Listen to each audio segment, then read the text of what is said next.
Hey, Caleb, what's going on, bro? Halsey Way, what's up, buddy? How you doing, man? Just getting started here, fellas. Just getting started, getting my stuff all set up.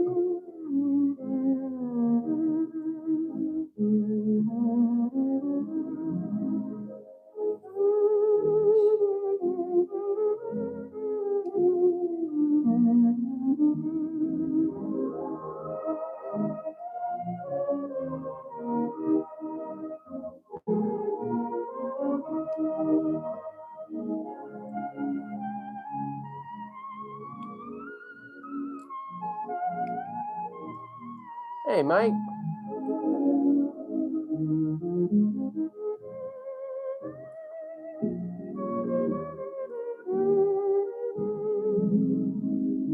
All right. Well, guys, I generally don't know what's on the agenda for tonight. I was just gonna kind of craft some stuff up, bullshit with you guys, but it was gonna kind of bleed into the evening is kind of what I was thinking. What's up? What's up, PNO?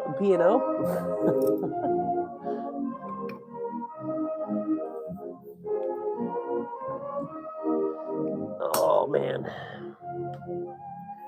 so many freaking wires to make this stuff happen, yo.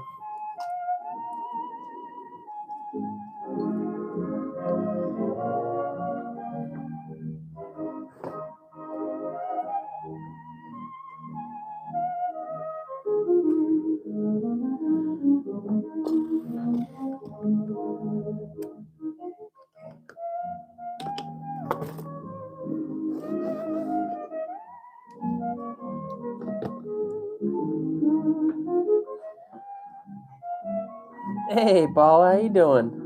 I figured you'd be in bed by now. Morgan, yo, what's up, dude? Well, tonight's agenda is kind of open book. I had a couple guys the other night that wanted me, that was talking about doing some of the, like the Kokanee fly situation things that I make, that are also great for trolling with trout. So I have a few tied up for those. I was thinking about maybe doing some bass flies. I was also thinking about maybe doing some jigs. So kind of just see how the night happens. We might start out with a jig or two, and then mosey on over to flies, and then we'll see how it goes.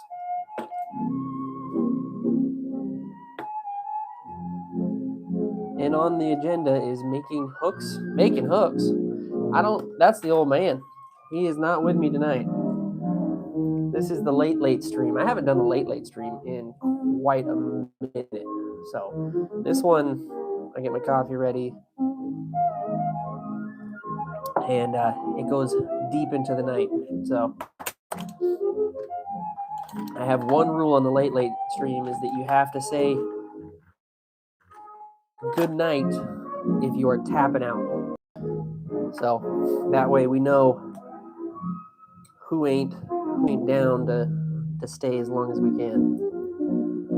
Make sure you guys are throwing the like button on the stream for me if you can. I appreciate it so much because it helps me out with the algorithm, and the algorithm is not helping me lately. So I rely on you guys.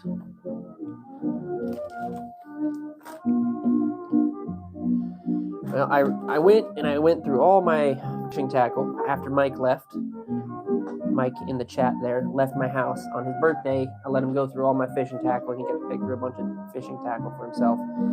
But I finally went through everything, kind of reorganized everything, and I do need a few more jigs because I am running low for sure. But so we'll tie up a few of those at least, and then kind of see how the night goes for it.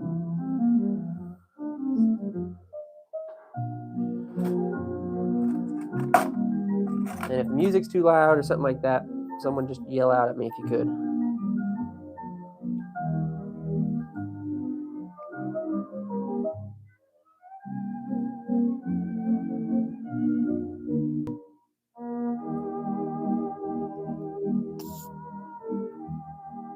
I was going to with Travelers. I texted him, and he had some other stuff going on tonight, so he fortunately could not make it. But it's all right. We're gonna rain check that one and do it again another night. He might come in the chat. I'm not really sure, but I know he had some prior engagements going on. It happens, but I hate that I can't. What colors tonight? Well, your favorite, purple. I had some. It sucks that I can't like choose to just pop people in after I've created live. So it's kind of like you gotta be there in that situation. So, and I had some technical difficulties, so that's why I'm a little bit late. I do apologize for anybody that was waiting. But we are off and running again.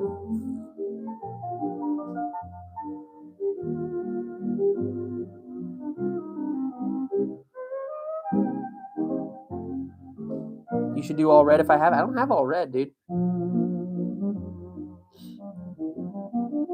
It's putting me to sleep. The music. That's just it, right? You just fall asleep with my stream on, and then I get the watch hours.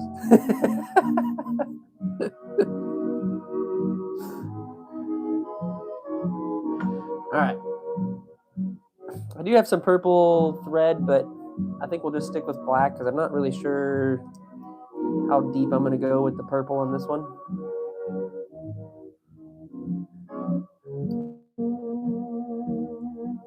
You were waiting so long. I know. I'm sorry. I was 5 minutes or 6 minutes behind. Just know that if I post that I'm going to go live at a certain time, you can almost definitely, like every time, be like, okay, so he posted for 8 o'clock, so he'll be on around 8:05 or 8:10. I'll set it like an hour in advance and be like, I know I got an hour before that starts. And then I'll be sitting doing something else. And then I'll look at my phone. I'm like, oh, it's 58. It's 58. And then I have to bum rush to get everything turned on and everything set up. And yeah.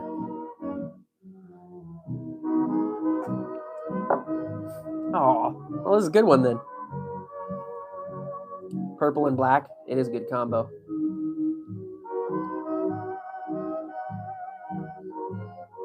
Uh-oh. There's the old man. Shark smelled blood in the water. Holy crap, dude. That's crazy, show. They're not coming for you, are they?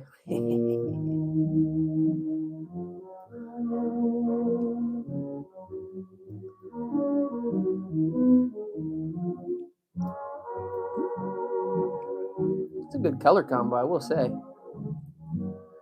So first things first, by the way, to anybody that's new joining me, thank you so much for joining in.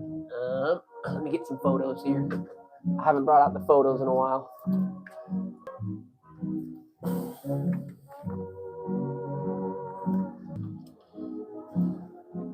We are creating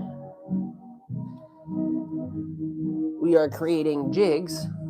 These are the jigs that we create for salmon, and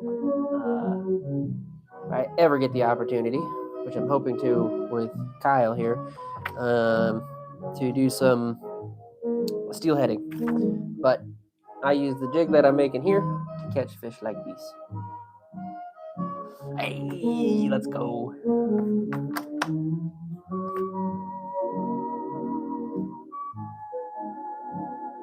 And like that. And like this. That's not a great one, but still good fish. I took a photo. I gotta print out a bunch of new photos, man.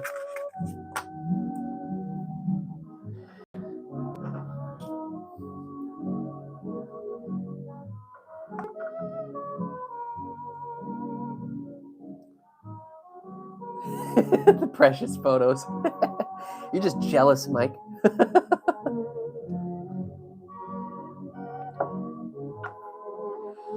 Cutting the tail pretty long on this one.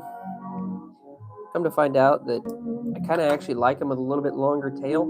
I thought I was missing more bites with it, but kind of adds to the action in the water and that kind of thing.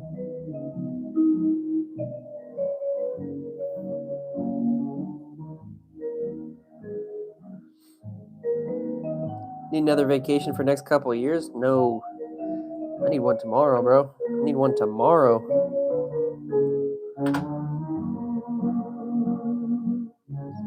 Thailand was awesome, man. Did all kinds of crazy cool stuff.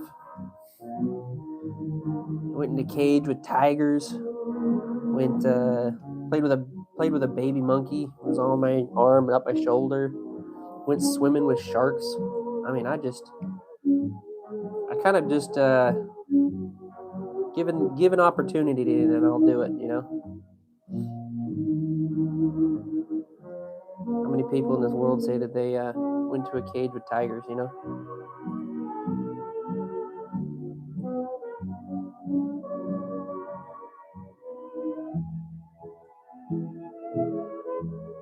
The wooden boats, yeah. I took a whole day riding around on one of the wooden boats. So I'm putting together a video of the whole trip, Robbie, and that's going to be on the channel here soon. But it ended up being about 8 hours of footage, and so I'm trying, to my best to edit that all together in a way that's entertaining for people, and it's taking a lot of time. So I think I'm getting there, but to scrub 8 hours of footage of all dead footage and stuff that's maybe not all that entertaining, or stuff that maybe isn't prior to the story, that takes a long time. So far it's already up to an hour. I did like a video a long time ago that was my Hawaii trip. And then I piecemealed some pieces off of it as well. Like there's as I was out there, I went and hunted down like 5 or 6 different fishing tackle shops. And hold on, guys, I don't want to spoil it, but this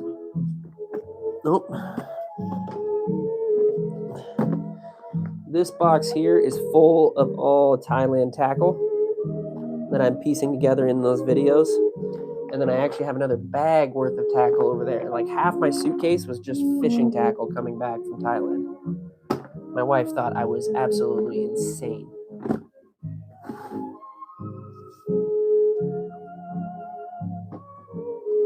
Mike has come over and he's seen some of it, and he's even got a couple of his pieces from Thailand as well that I bought for him. But I've got one video edited and put up, another one halfway through the process, and then 3 or 4 more that will be needed to be edited together and that kind of stuff. But I'm saving them all so that way you guys can. I'm gonna drop one every week, and so you guys can binge watch the whole series. I really think that's going to take off good. At least I hope so. So it's very interesting, So at least I found it interesting, and I bought a lot of stuff, so you guys get to kind of check it out and see what it's like.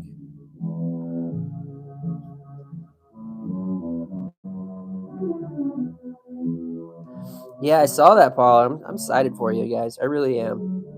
Super happy for you guys. You guys deserve a good vacation.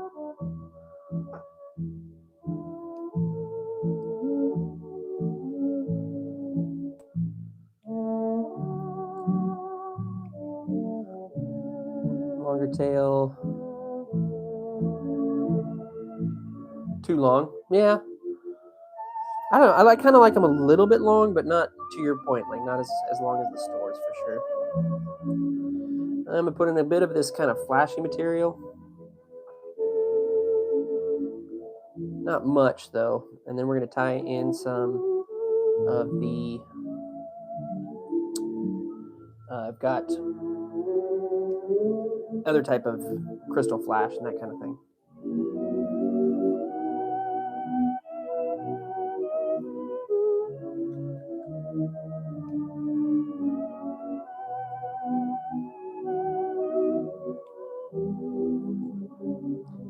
Hell yeah, Oregon. Are you going back out again or no? Oregon just sent me some photos of some awesome steelhead he's doing. Not gonna lie, I'm happy for him, but I'm also slightly jealous, man.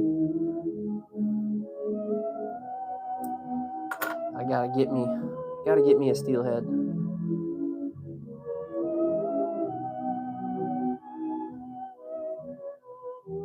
And then I saw Pacific, his short on smelt fishing. I was jealous about that because that looked like a lot of fun. And he got a big pile of them too. It was crazy.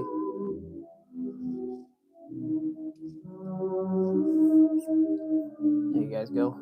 See that a little bit better? This is the flashy boo that I got that I want to throw into this. I think it'll just add a little bit of good color to this jig.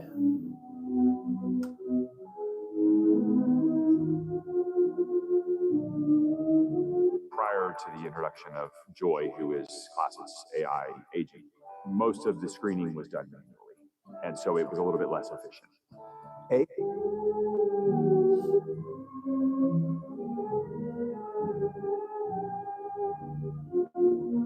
Oh, was it really? I thought you just posted it today. I thought it said new or something. No, it was from today. You posted it today, at least. Maybe the video was old, but...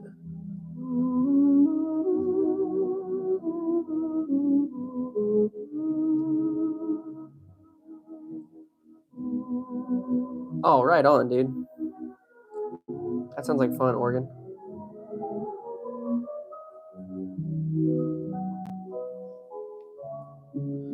And I'm going to drag these back. I'm going to leave these ones a little bit longer. So that way there's some contrast to like the shorter stuff here. And then tie everything back. And I don't think I'm going to do any like rubber legs on this one. I think it would kind of throw the whole thing off. So we might leave that one without them. I don't think I have any good colors that would match anything that I got right now. Again, rubber legs are... I'm down hard on those right now. If you are new to the chat, I appreciate you hanging in here. Make sure you guys drop a like for me. I appreciate it so much. And say hi to everybody in the chat, man. Everybody here is very generally nice people. And if you have any questions on fishing, I'm more than happy to help, even if it's not salmon fishing.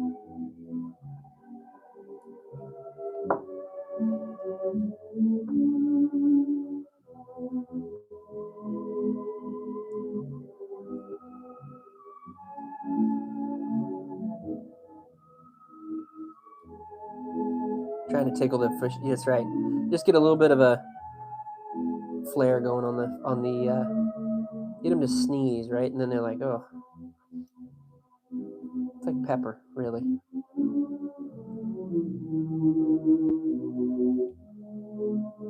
I grabbed this short piece hoping I might be able to make it all the way to the neck. I think we're gonna make it.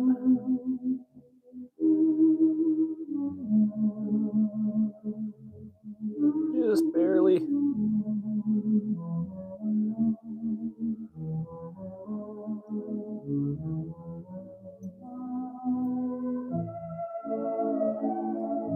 I don't even have to cut it. That was so close.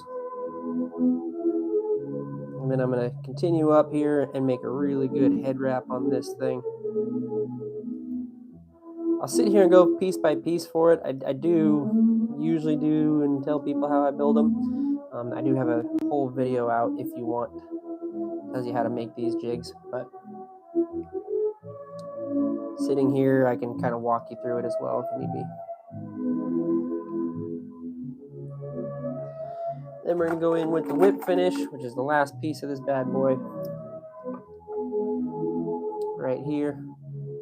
This little tool, kind of funky little tool, but what it does is it makes it so you can tie a knot in this main thread here, and that basically finishes up this whole jig. I usually do a couple. Now this last piece I'm about to do is kind of like my signature on these things. They tend to last a lot longer when I do this, and it makes them a much more stronger jig. But it also lets me know if someone's using my jig, because I feel like I'm the only one that does this. Give me 1 second, I gotta get something.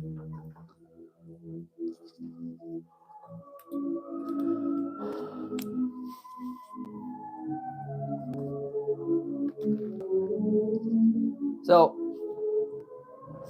my old man, he doesn't normally have any good ideas, but he did have one good idea for me. And that was this. I have this thing here, which is going to be our new, after the jig is done, resin setting station.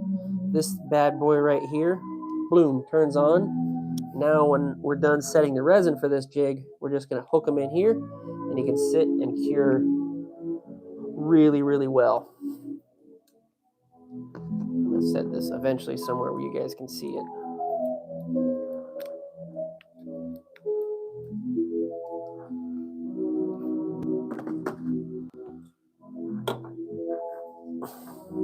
David, what's up, man? Welcome in, welcome in. How long does it take to assemble a fly?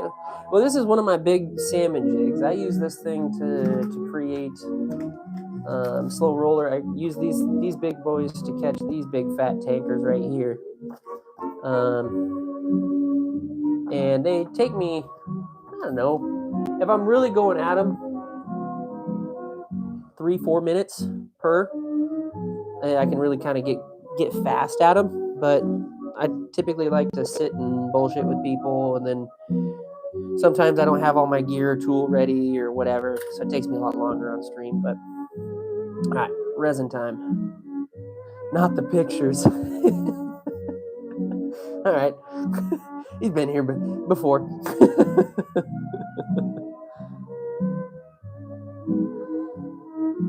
I got more I got to print out too. Oh no, I wasn't ready. I wasn't ready.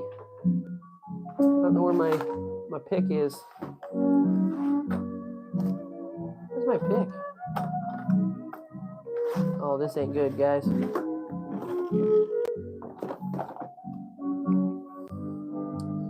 Well, oh, here it is. Here it is. Here it is. You can kind of see kind of what I'm talking about. Like, you can see it right now. You see the resin and how it's like blobbing up underneath here. Come on, stop focusing on me. It's blobbing down here. If I were just to let this sit, that's kind of what it would do. So that's where the rotary vise really comes in handy.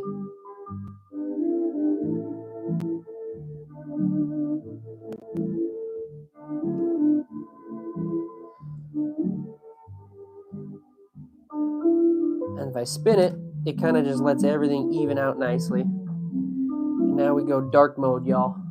You ready? Disco time.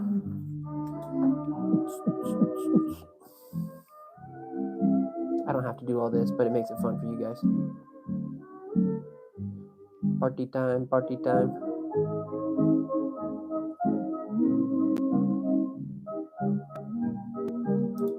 Was it you that told me, Mike? I thought it was the old man. Good.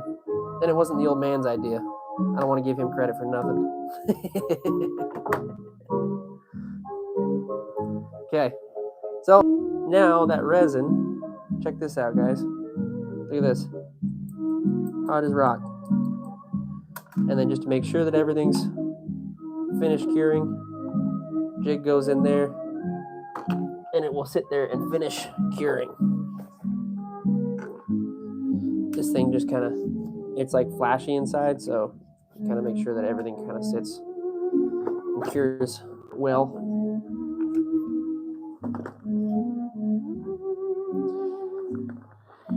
That was a great idea you had, Mike. All right, let's do one more. That was fun. That one turned out nice. I'm running out of the big half-ounce jig heads, though. Pacific.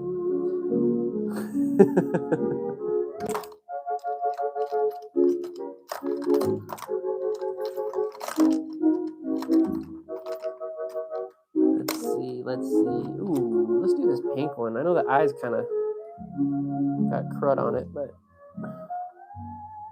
this could be a good one.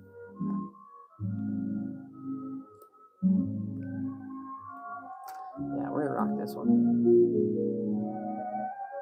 I don't have any white, Robert, but I think a pink and purple one would be pretty bomb.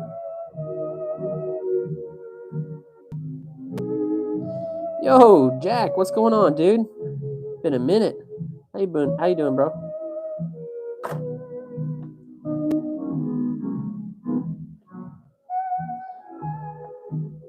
should definitely do a live smelt dipping, Pacific. I want to see that, bro. That'd be cool. Okay.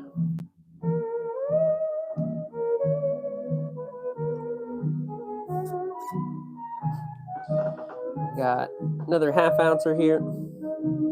This time I will, I think, do some pink for the thread.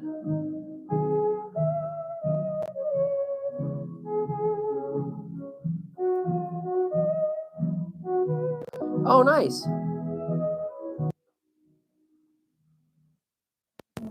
Who you doing a live with while you're smelt fishing, bro?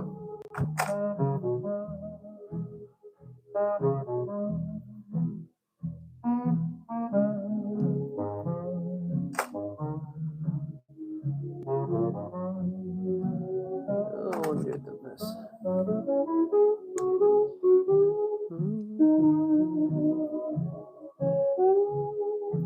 I better keep quiet so the people can fall asleep.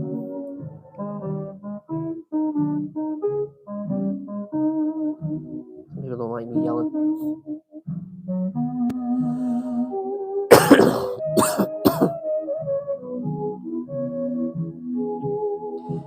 I have seen yours, Pacific, by the way. I just didn't answer back. I've been busy day.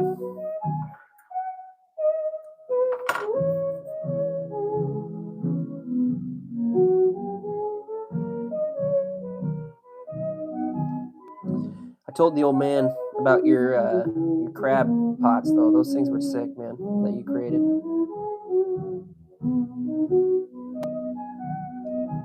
So we're going to start with one thread, run it all the way back to just about,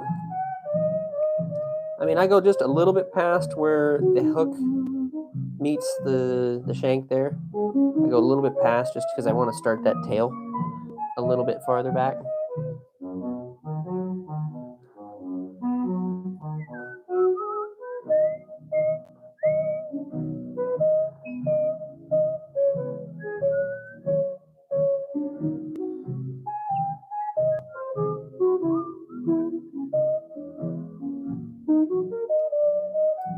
And then we're going to tie in that tail piece just like that.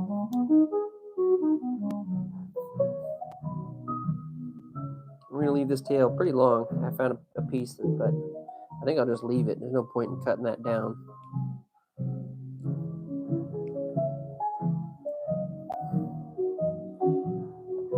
And then we're going to do the midsection here.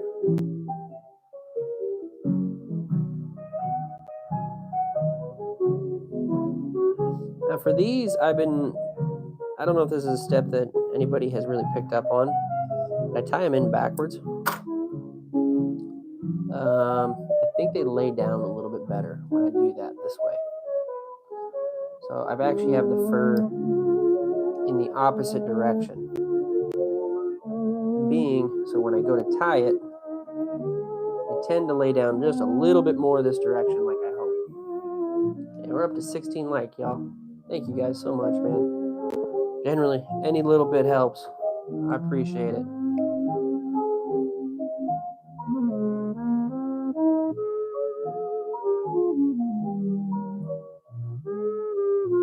Then I'm going to start rolling these back, and I somewhat lay them over the leather of the previous wrap to again kind of help everything lay backwards. And then it also makes it so your wraps stay nice and tight and you don't get any kind of weird gaps in anything. And I go to where I met my line there, split the fur, and then I will tie it off just like that. Cut real close. And then tie that leather off there, just like that. Now we have the back side of the body.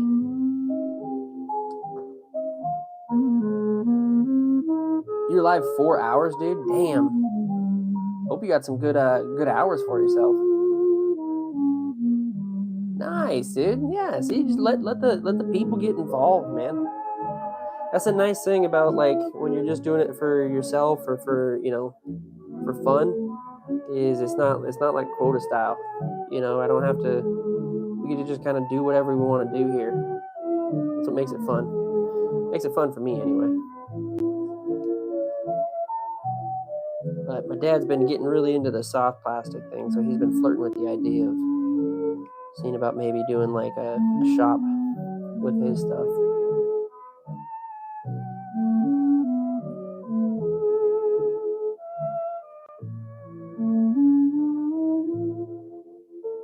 We're thinking about doing, you know, angry Sasquatch baits or something of that nature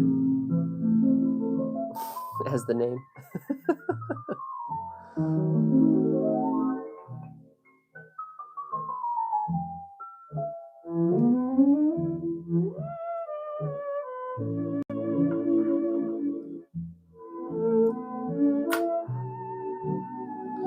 Got that in just like that.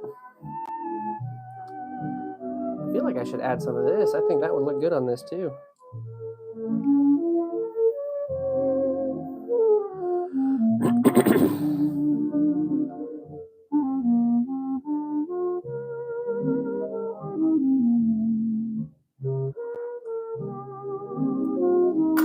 $17 likes on the stream. Thank you guys.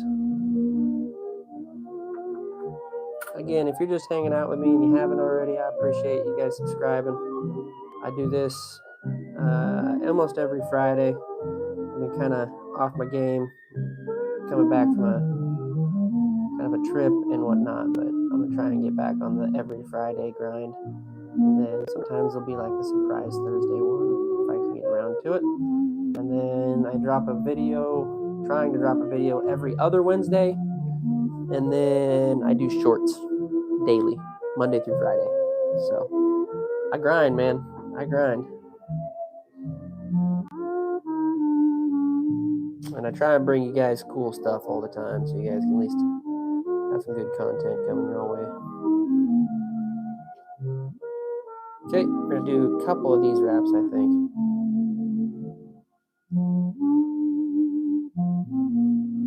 I'm just kind of purring. Oops, sorry, I didn't mean to hit you guys. Purling these back a little bit so I don't get anything too trapped underneath there.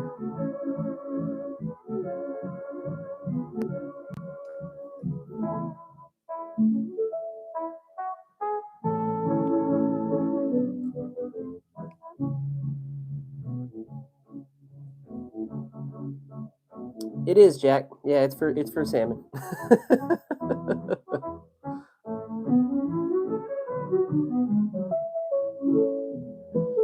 For doing shorts, I don't really get paid for any of it really, other than really the donations from streams. But that's really not what I care about. It's more or less, man, is just if people are watching my videos. Like if you go watch any of my videos, man, I put a lot of effort into my videos. I love making them. There's always kind of been a bit of a passion to do that stuff. So as long as people are watching it and it's getting good views, man, that's really all I care about.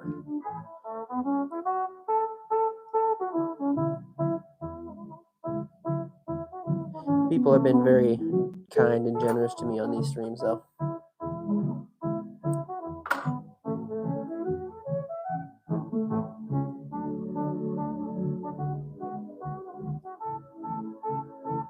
Put a lot of decent effort into shorts too. Sometimes though, I swear to God, it's like the more effort I put into shorts is the more that they're gonna flop. I swear one of these days you guys are gonna see me so frustrated with shorts that I'm just gonna come on screen and be like, here, look at this lure, and then just throw it. And I swear to God, that shirt will like outperform any other freaking short that I've like spent hours on editing and all that stuff.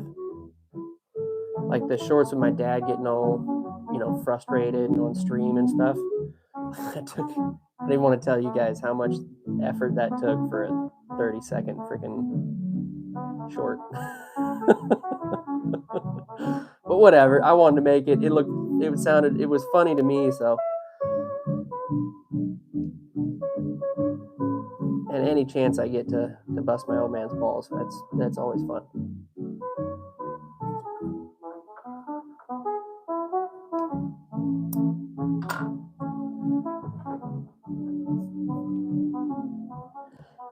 Yeah, YouTube's a finicky beast like that, man. Right, Oregon? That short would go nuts. Here's a lure. Okay, bye. 8,000 views. That pissed me off so much, man. I don't get shorts. So I just keep posting stuff that I think would do well. Some stuff does well, some stuff doesn't do well. I don't know, man. Shorts are the most weirdest thing for me to figure out.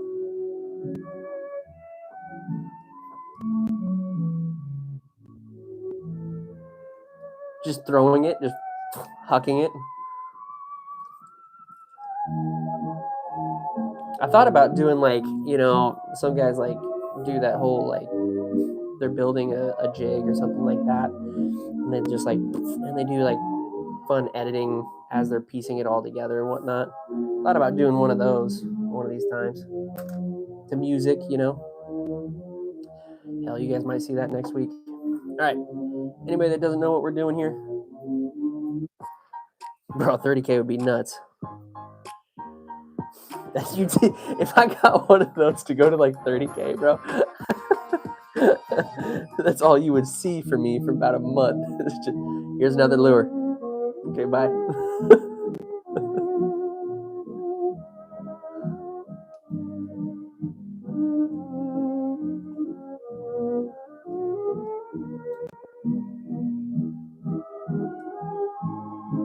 Other people's shorts? Yeah. Well, and that's just it, right? Like, I know we're in a niche, so it is what it is, man. If I was doing like, movie clips or cat videos, I'm sure I'd have quite a few more followers than I do. But my coffee is tipped forward to the general few of you guys that are interested in fishing and actually want to watch fishing content out there like I do. So yeah, this thing is just cooking over here. Oh yeah, look at that. Usually they're kind of still a little bit tacky and whatnot, but it's been sitting in that container there.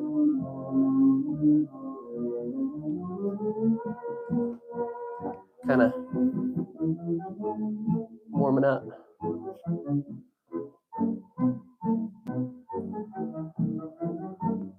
If I don't see that short within the next week, I'm quitting YouTube. Fine. I don't even care, dude. And I swear to God, you guys would be like, oh, reshare this, just so I have to sit there and make 5,000 freaking lure videos that just will make me angry.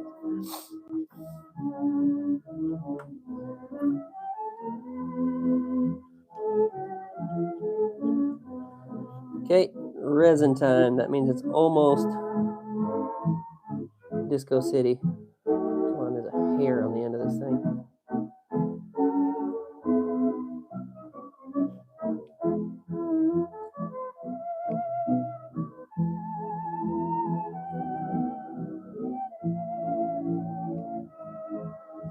My old man was in here, but I think he left. Got the munchies, for sure. Funyuns are my go-to.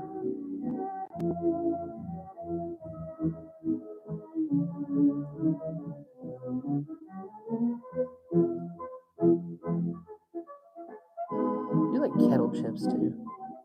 Like as a late night snack, like I don't know about munchies, but just like as a late night snack, kettle chips I think are like my all-time go-to. What do you guys think of this color combo? I think this is a fire one. Be a good coho one for sure. It's got a real long tail to it. Again, I could cut that off, but why? Let it be long, I have it. It's not like I'm gonna do anything with that much left anyway. Okay, disco time. Here we go. Oh, good. Now we went to 21 people. So people are gonna get absolutely confused with what's going on.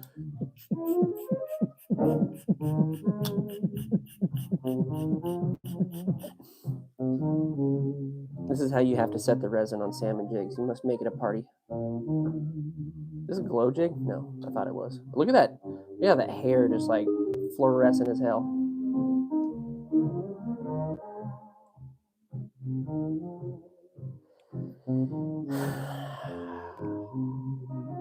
And we were having fun, Pacific. We were having a good time, bro. We were having a real fun time. And then you had to go and ruin it. Because now you gave him the idea, because he's here. Right? Like, it looks like a good one. I would like to use this one. I might have to hide this one, is what I'm saying now.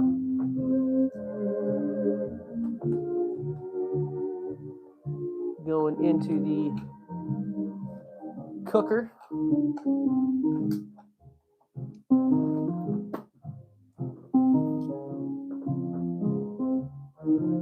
Throw the hat.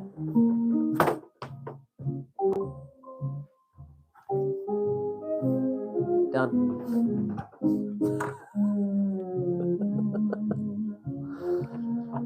Uno mas? Uno mas? I mean, we're here for a hot minute. Let's see. Ow. Sharp. I got another pink one. Let's do another pink one. I'm generally like low on the half ounces. I only have like a few left, and the ones that I do have left are you know.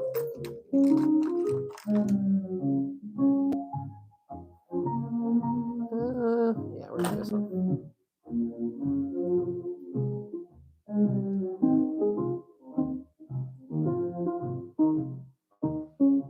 I'm still not over it. No, the dude robbed me blind, man.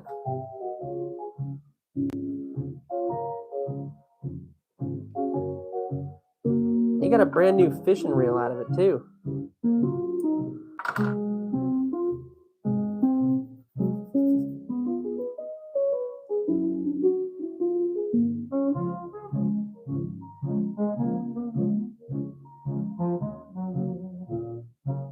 He's gonna show up for trout fishing with me and opener and be like, "Hey, look at this."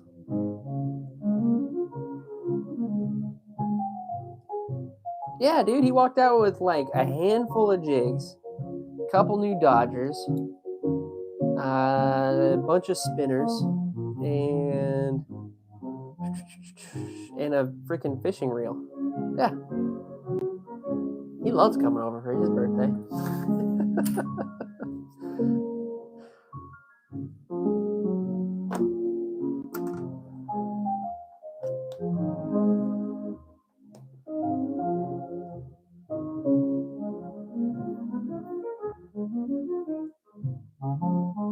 You're an absolute fire pink one though.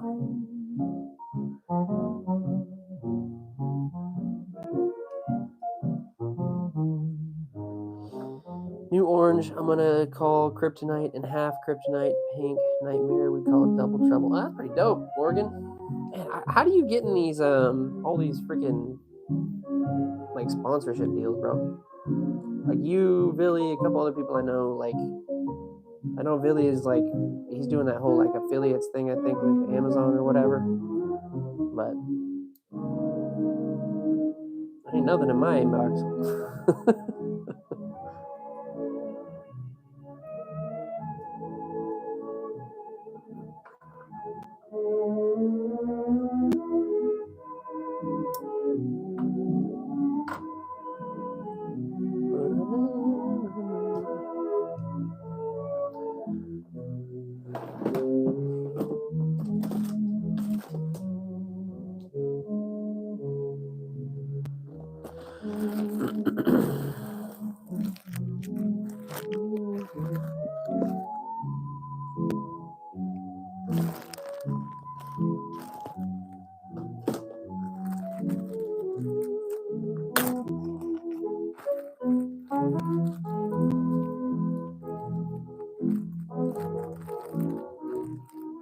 Oh, that's cool, man. That's what's up.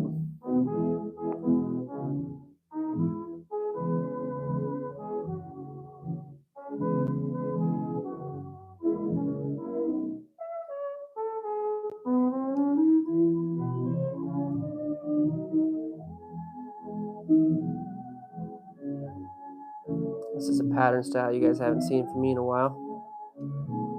I'll do the marabou on the bottom side. Usually I do this first, but it's kind of an afterthought. I saw this pink color and I was like, oh, I gotta have it.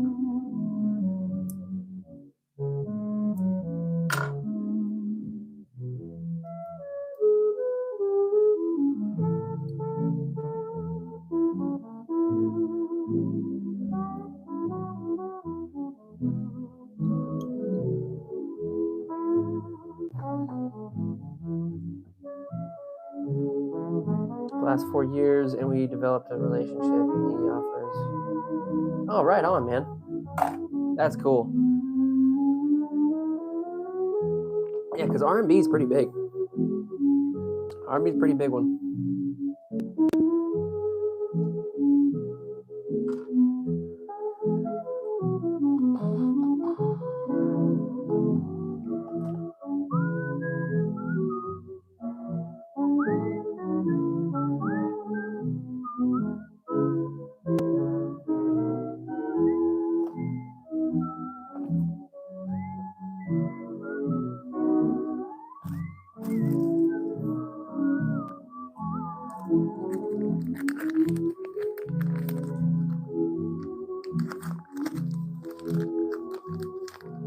I have this little section of crosscut I want to use here, I think, because I have some ideas for this one. We're gonna go kind of nuts. We're gonna go kind of nuts on this one.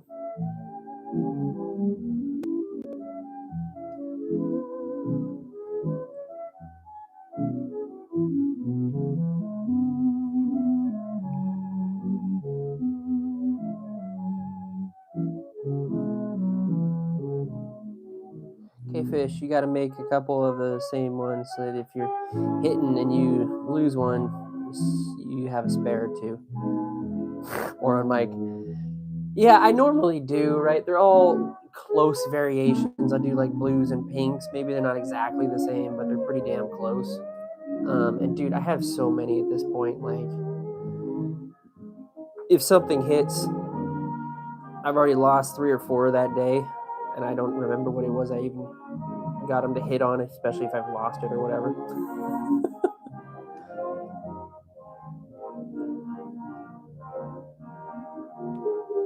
But like even that one that I got in that one video, where you guys saw it, like just he swallowed that thing. He just tanked it.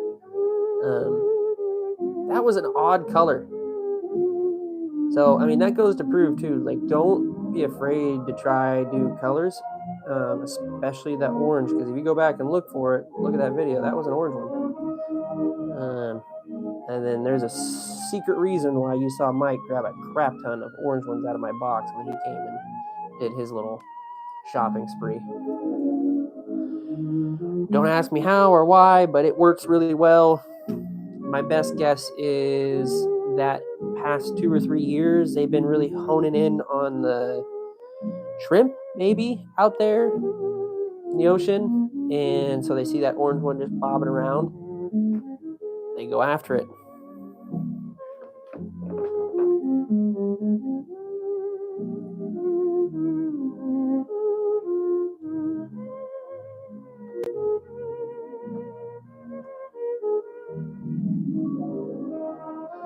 That's my guess. And then you shoot over to Oregon, who caught his PB. That one was I think it was like a green and blue. So again, kind of an odd color combo. But I don't know, man. I'm never afraid to like throw new stuff because usually it's the random new stuff that I throw that just they slam on. But it's hard to break old habits, especially if you've landed 1 or 2 on that random color or whatever. Now you're stuck. That's the only color you will use for the next 2 years, right? And you're like, I thought orange was the number. I thought orange was it.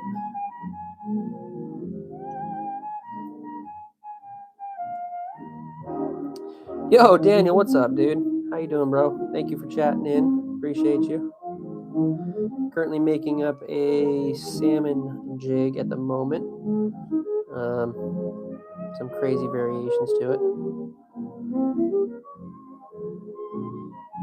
And I use these guys to catch salmon here in the Pacific Northwest in my region.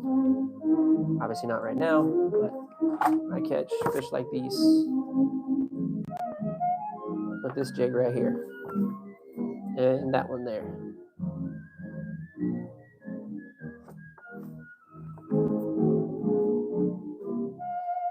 Ah, man, Daniel, this is a good place to pause, brother. I got the music for you. You can just lay your phone down, leaving my stream on, and I'll lullaby you right into sleep, man.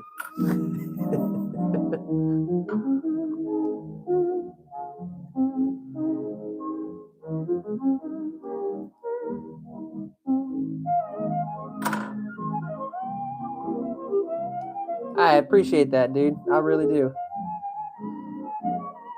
It's been a slow month for me, so every little bit counts, bro. So thank you. All right, let's add a little bit more into this thing. What do you guys say?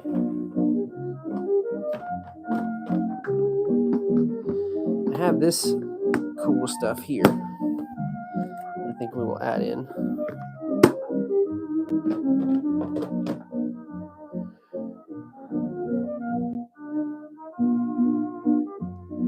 Oh, hell yeah, dude.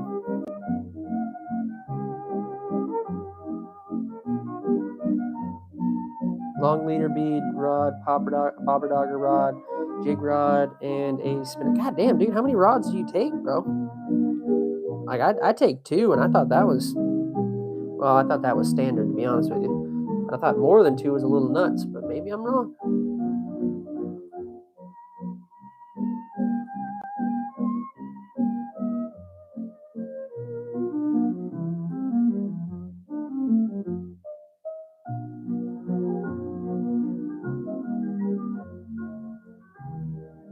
Civi, you go searching around, you find all the new homies, huh?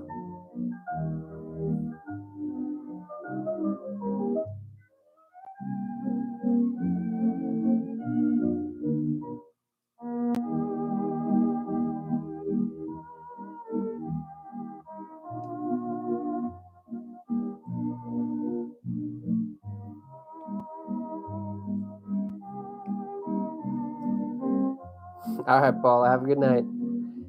Another one bites the dust. That's the first one. Did Daniel take off already?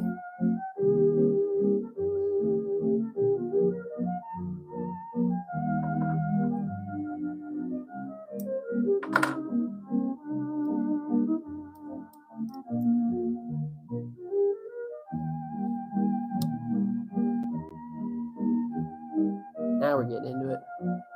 I'm always so interested in watching different people's techniques and what materials they use. Yeah, I mean, I can get real crazy with it.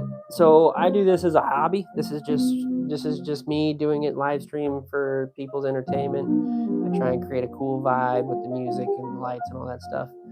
But I don't sell any of my jigs. This is purely for entertainment. And then that means that I kind of get to experiment a bit too. So we've done lives before where generally I tell you, like, we can do a community jig is what we call it, and sometimes I do these big jigs and I let people pick the colors of the heads, the colors of the bodies, all the pieces that go into it. Sometimes it can get really stupid and it looks crazy as hell. Other times it can come up with colors that I never even thought of myself. So it kind of works in both fashions, and I like doing it that way. But I don't know, tonight's a little bit of variation of a bunch of different stuff. I figure we're going to start with the big salmon jigs, and then we can kind of mosey on to maybe doing some fly fishing flies. And then I also, I had someone interested last night in some of my kokanee flies that I make for trolling. So I did have some leaders tied up for that. Maybe we'll flip over to that and show you guys how I make those. Because those ones are super productive if you troll for trout, or if you troll for kokanee, or if you troll for really any small lake fish. It gives a little bit of a smaller presence. At the same time, if you run it with a dodger, the dodger gives it the action. They're double hooked. They absolutely slam it. If you guys want to too, when you're done watching my live stream, I've got a video quite a ways back where I caught 50 plus fish in one day. I literally lost count. I couldn't get 2 rods out of the boat at the same time.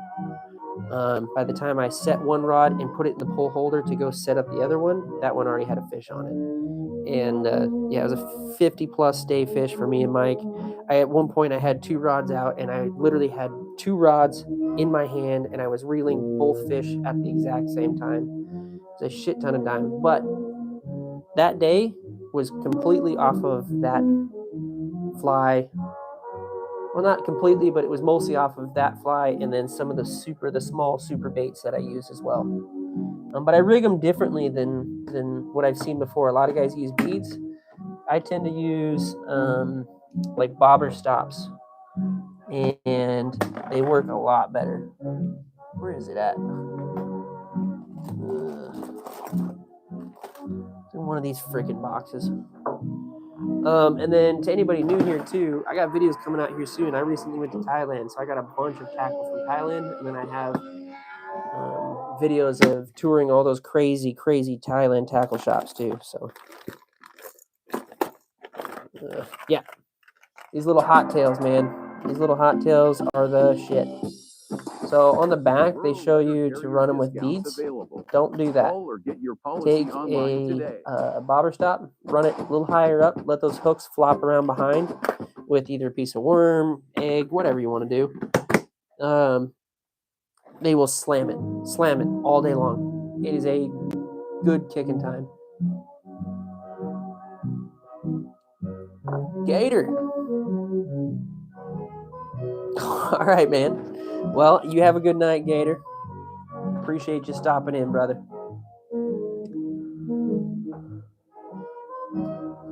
All right. So now I'm going to go in with the fur again. I only have a few pieces of this crosscut stuff. So this fur here, the fur is going directly sideways to the actual leather piece versus most of the stuff that I use is coming straight off the back of the leather. You see that there? The crosscut stuff lets us lay back and towards the jig farther, or like closer this way versus up. And when I have all this different junk on here, that's when the crosscut stuff really works its magic, because now it's going to kind of help everybody just kind of lay down nicely.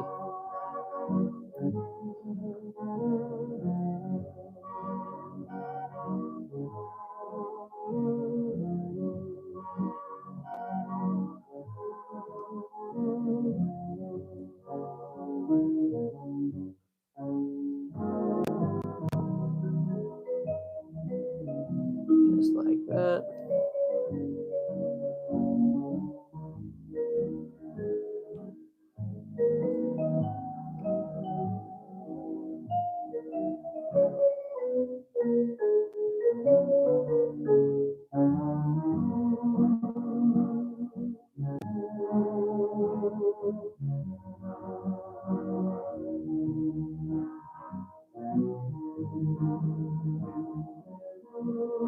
Okay.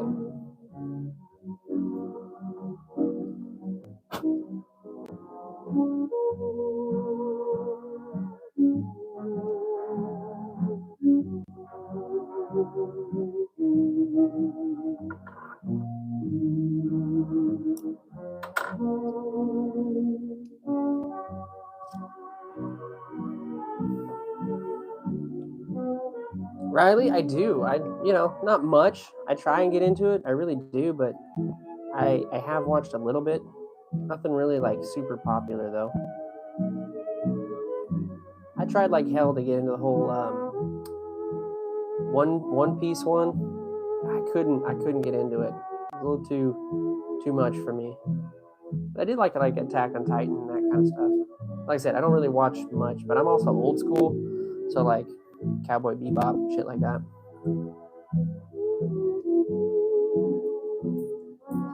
Again, check out the baits I make. I really just started, but whatever is fine. You can absolutely, dude. Daniel, abso-freaking-lutely, dude. I don't sell my product. Just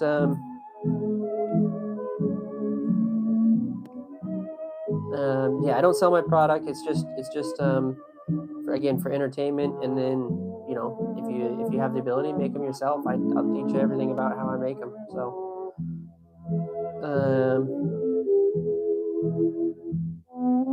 carnivorous plants. I mean, sure.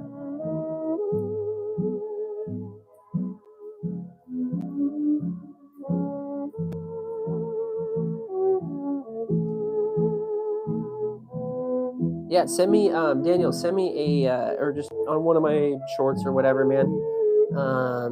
Leave a comment, and then I'll make sure to go subscribe to you, dude.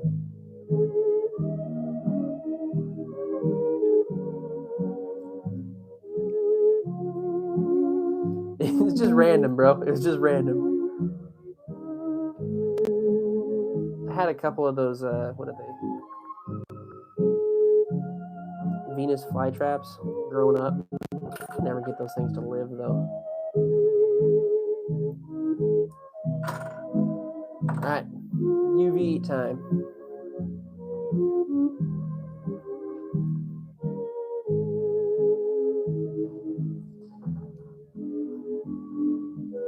Ooh, 28 likes, y'all. Dude, we're so close to 30, man. Someone's watching right now. If you haven't dropped a like, I appreciate it if you would. It's been a minute since I've been to a 30 like stream, man.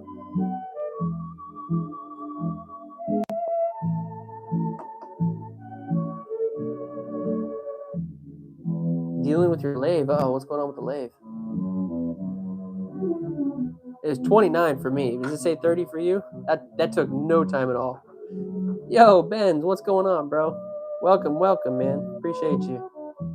Currently making a salmon jig for fishing for salmon. Obviously not this time of year, but I do this live every Friday. And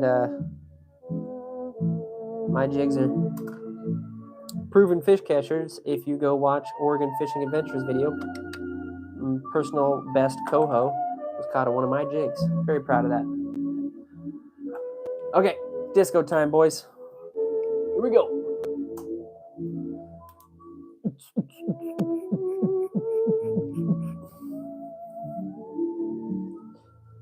Doesn't really need all this, but it makes it sure as shit fun. Here, I'll get all those lights in there too.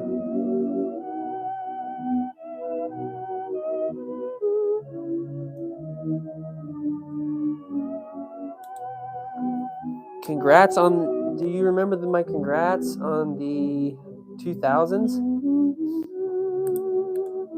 Heather, I believe so. I think we did that on stream too. Didn't we not? Thailand video's not out yet, man. That one, I said, I'm editing the crap out of that one. It's taken me forever, but they're getting there. The Thailand tackle shop videos, which, by the way, this whole box right here is full of just crazy lures I found in Thailand, and then I have another bag full of stuff over there. Yeah. So some of it's bass stuff, some of it's stuff I've never seen before.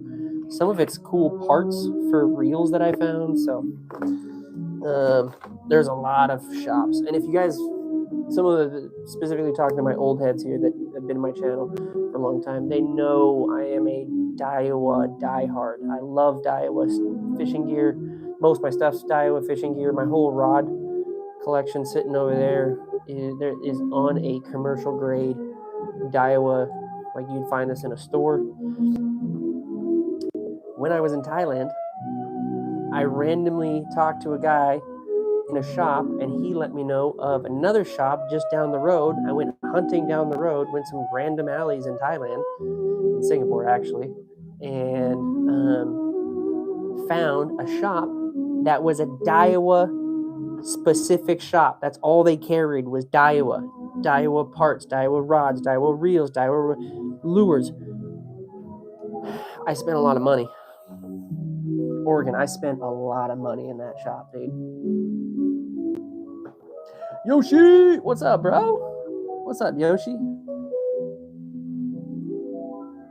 Okay, so this one's going in the UV room.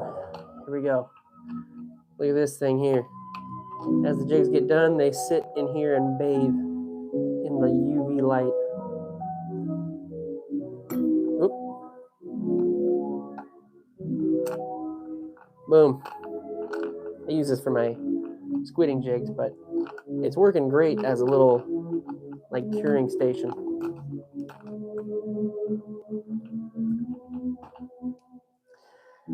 $6 yeah, $6 is great too. I like 13 too. 13 fishing. I have a lot of 13 fishing reels, but $6 is great lures. I love their stuff. But most of my rods are like Akuma, Daiwa. Yeah, mostly just Akuma and Daiwa. Really is all I carry. Dude, I have rods that I still have the tags on them. I just bought them because I like them.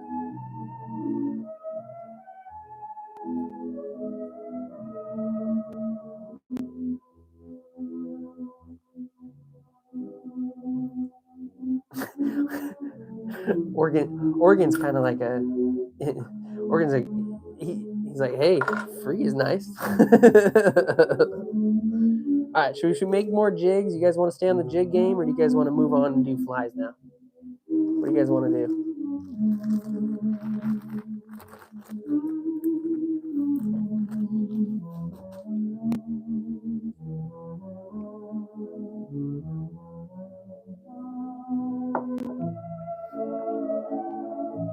Foraging and fishing, right on, man.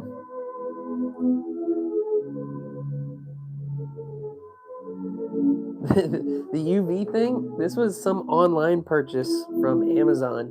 Again, it was for the squid jig.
We good? We good now? Oh, no, wait, did this thing not charge? That's no bueno. This thing's dying on me.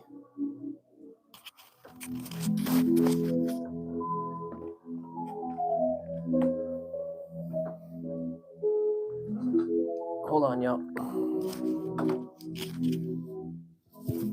Little technical difficulties.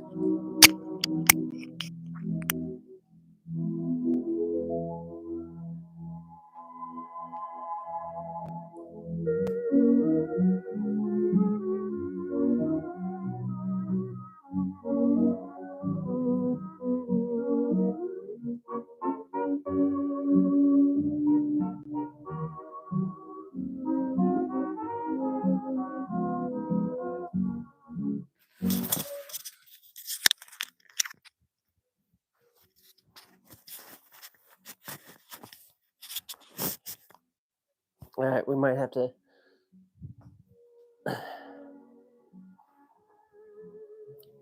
do things a little bit differently here. I'm going to keep you guys with the music.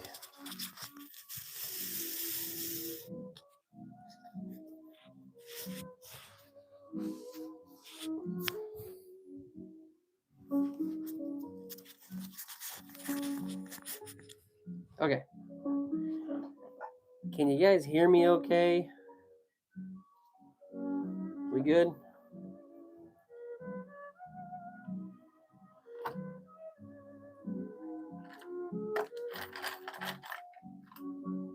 We good?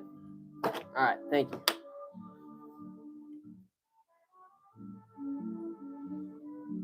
So,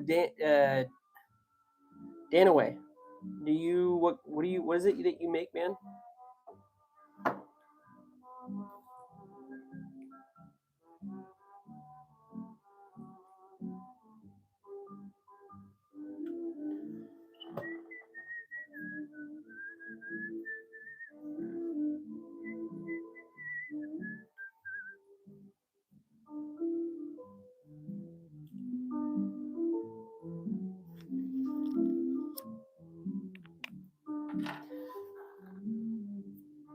I'm just gonna let that other mic charge for a little bit, and then I'll put you guys back over with the music and all that stuff.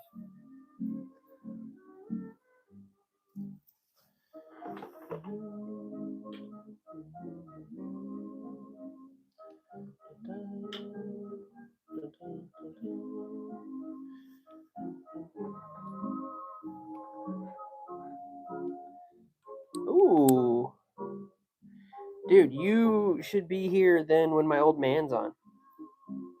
My old man makes soft plastics. He's got a crazy setup for it now, and he comes on with me from time and again. He's a hoot to have on here, and he makes soft plastics, and he makes these big heads that I'm using right now. Actually, I have a box full of his stuff right now. So he makes all these guys here for me. It's kind of a mixed bag in here. So I've got some. I told him to stop putting the freaking swim baits in here like this, but does he listen? No. But he makes some swim baits like this guy here. It's a really good color combo I think he got there. And then he also does like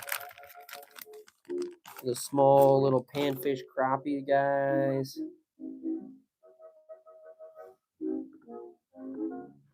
And then I got some cool frogs as well.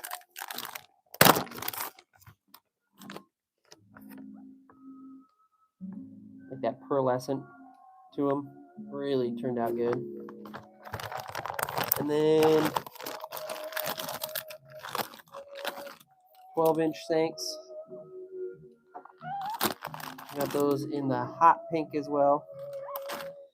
And then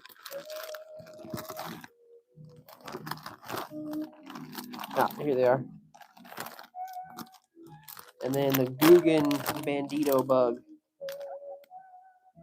as well.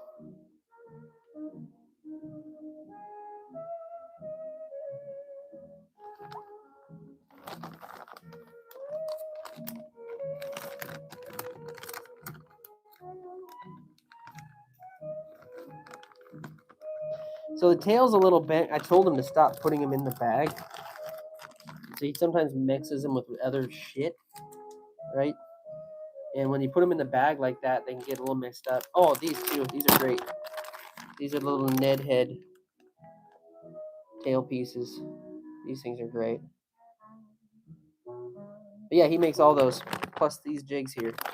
And then I tie up the jigs for salmon. Really, there is no want or need for lures on our end, but I always like to use other people's stuff too. It's kind of part of the community. Love doing shit like that.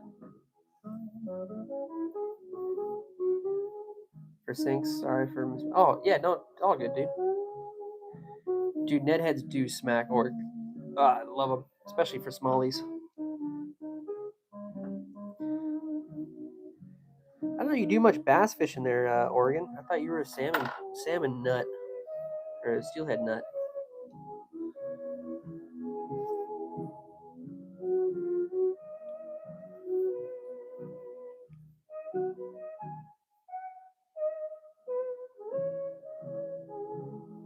Ooh, dude. We should do like a Oregon. Let's do like a challenge video, bro. That could be fun.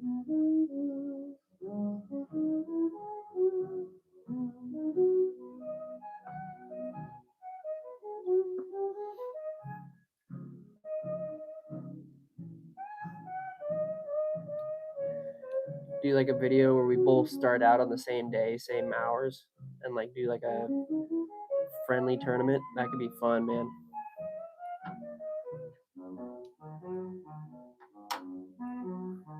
No way. You like night fishing? What time is it for you?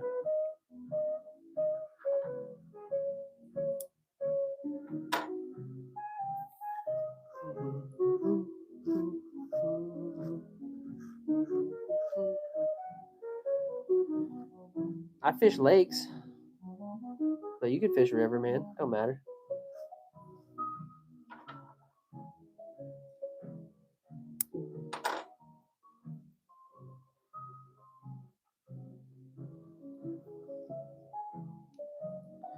See, I don't have any rivers for me for smallies. It's all lakes.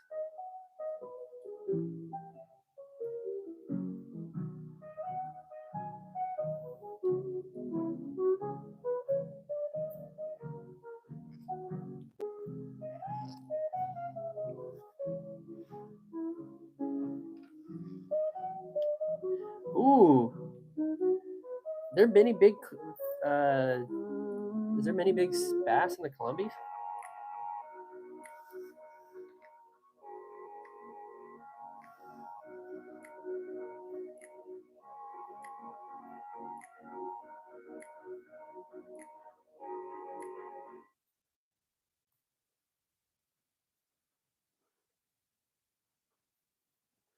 Do you do conventional gear, Oregon, or do you do like flies or what?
Oh, word, Bay. Okay, I will check that out, man. Yeah, I haven't really done much ever since this one. So I think it's time.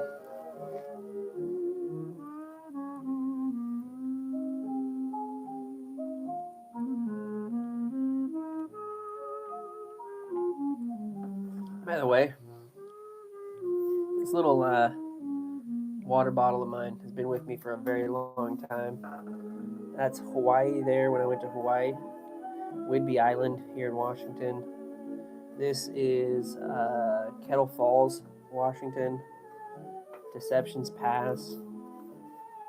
Obviously, got to get a big old shiner on there. This is the Shrimp Shack in Anacortes.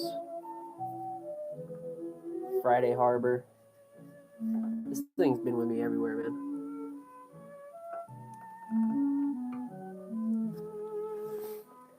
Hit it with a Texas rig for worms. And they hit at night. I caught. Ooh, that'd be a. I've never fished for bass at night, dude. Am I missing out on something? I feel like I'm missing out on something, man.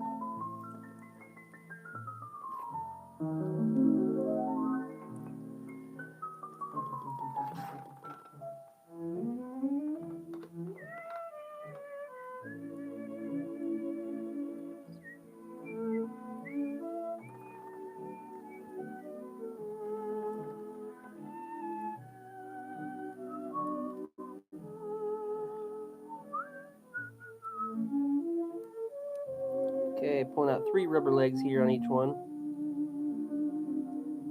I don't know if I'm allowed to fish for bass at night where I'm from, but that is something I will check into. At least anywhere that I go to, like I need a boat, right? And they close like a lot of the the areas I can get access with a boat.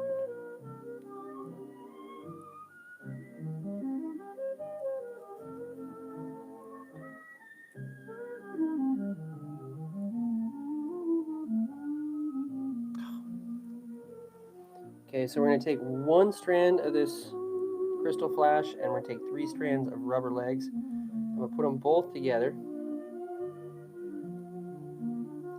And then I will cross them on the bottom half of the line, folding them over evenly. That's kind of the key. And that will go right to the side of this jig on my side. You guys can't see that right now, but you will see that here in a second.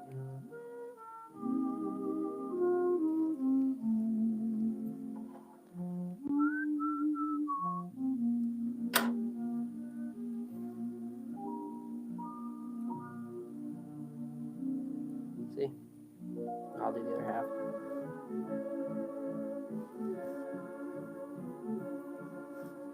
Yeah, man. I mean, I can make anything. I can if you design, I can make them hollow. You know, I just send them all in and they make them that way. But I like the hollow stickers. I think they're cool. I'm down to like hardly any of these too. I was gonna order a new batch. Mike wants some for his.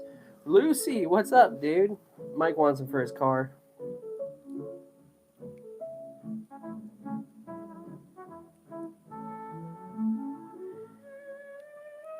Yeah, like there's no lakes really near me that I can do that. That's the hard part.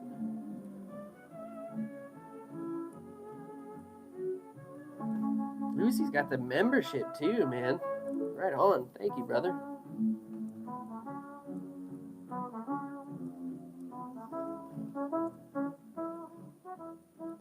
All right, 1 strand of the hollow flash with 3 strands of legs. As a fly or jig? Yeah. Yeah, totally. We can flip over to flies as soon as we're done with this, man. Ain't no thing but a chicken wing.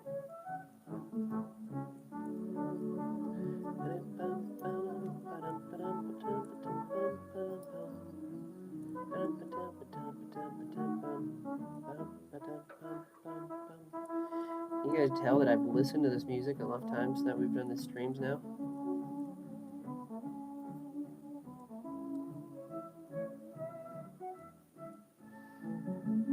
So anybody that's in here that hasn't been in here forever, we randomly came across, I just put this on one night, this type of music, and people were really vibing to it. And it's now just kind of been my staple for live streams, especially these late night ones, because I think between me and talking, as long as I stay quiet, and music, people like it.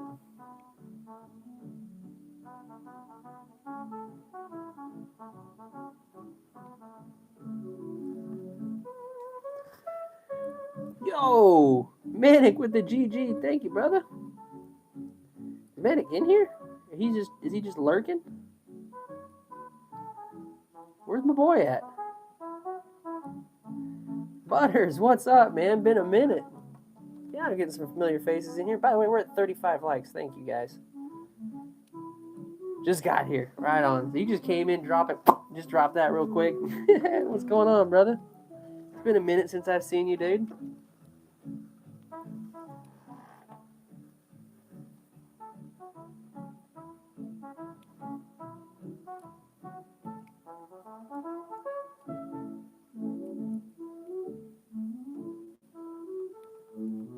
Appreciate it, dude. Appreciate it, dude. Dropping the jimmies. Hey, Robert. Okay. That's all good, man. I forget there's people sleeping.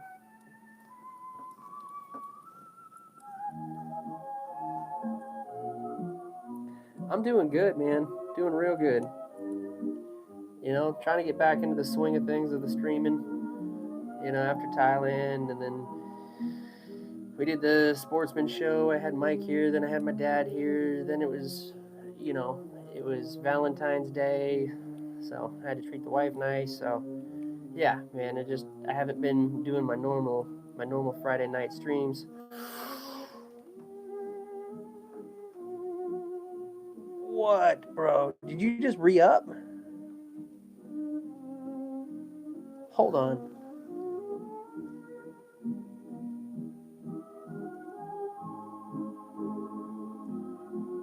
That's crazy, Lucy. Thank you, brother. I know you've been a member for a hot minute, dude.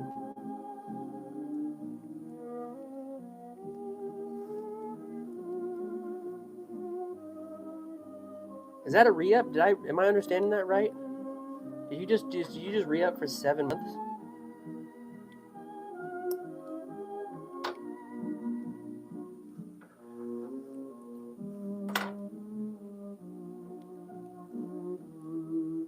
Oh, that's crazy. But even still, dude, thank you, man. 7 months is nuts. Oh, that's no good.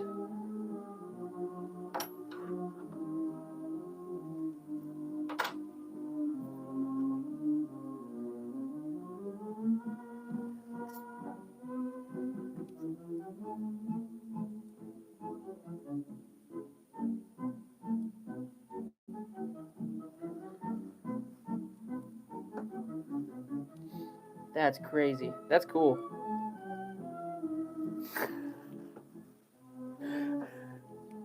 Hold on, Lucy. I gotta get the string on here before I lose this whole freaking thing. Hold on. Let's go, dude. Lucy in here just dropping, man.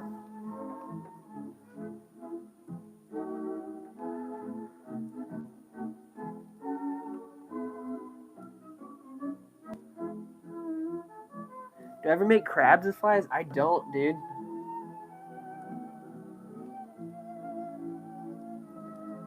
This particular thread, I think I've had for a long time. This red, so I'm trying to use it up because I think it's getting brittle.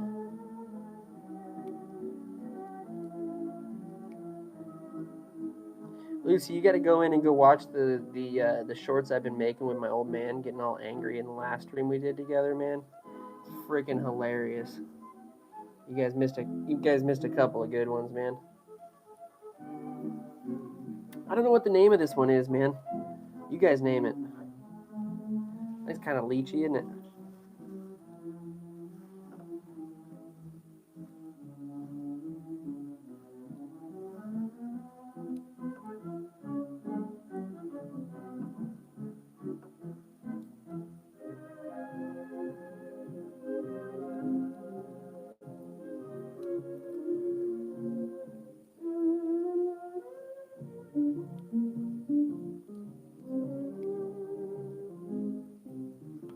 There we go.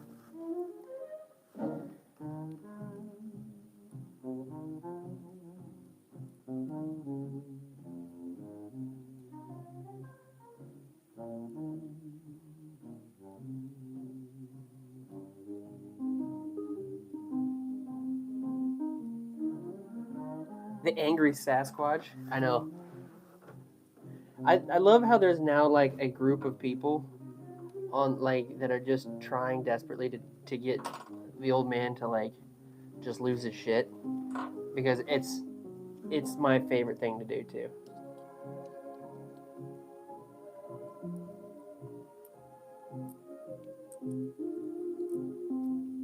Dude, yeah, they're hilarious, man. He got so angry. The whole thing is he couldn't get his iPad or whatever, his phone, every time he logged into the stream and we started streaming, he lost sound he lost audio to the whole stream.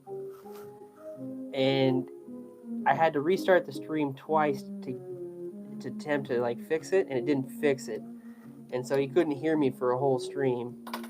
And he's just getting more and more pissed off the longer the night went. And then it all ended with him going to try and do a double pour with like 2 injector molds, but he didn't quite figure out how to use the holder for it.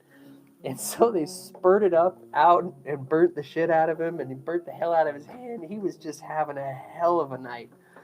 And it was just, I mean, the whole stream, I think I made 2 or 3 jigs, but I was just fucking dying the whole night. I didn't give a shit if anybody was watching. I was having the best damn time. So I went in and I edited a bunch of those shorts of him just getting absolutely angry. Heather, I thank you so much for joining, man. I appreciate you, and I believe you have been and subscribed. But if you haven't already, I'd really hope that you do, and I will catch you next Friday maybe. But keep a watch out for my shorts, and then maybe a video next week. I'm not really sure yet, so I'm trying. Mallard, what's up, dude? How you doing, brother? I tried figuring out how to get you as. You're gonna have to tell me how I make you a mod on the Discord, man. I tried figuring it out. I couldn't figure it out. I was like Sasquatch, just getting angry.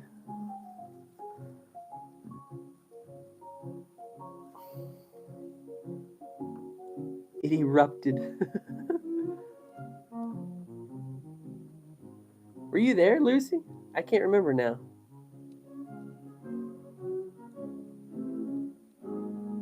I have yet to edit that short, by the way. I don't know how I want to edit that one. I think it's going to be good, though. Word. Thank you. Because, yeah. I couldn't figure it out, man. I couldn't figure it out. No, as soon as I turned the volume down on this one, that one turned up. I'm about to throw my freaking phone out the fucking window.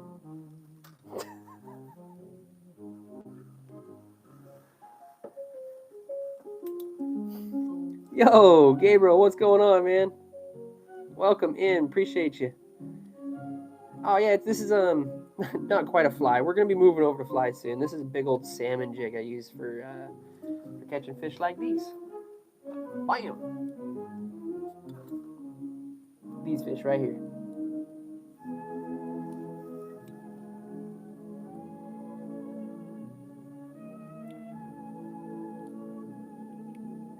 Oh yeah, dude.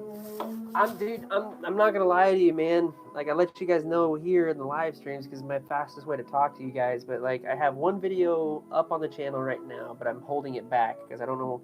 I want to get them all up, and then I'll drop them all. You know, like once a week.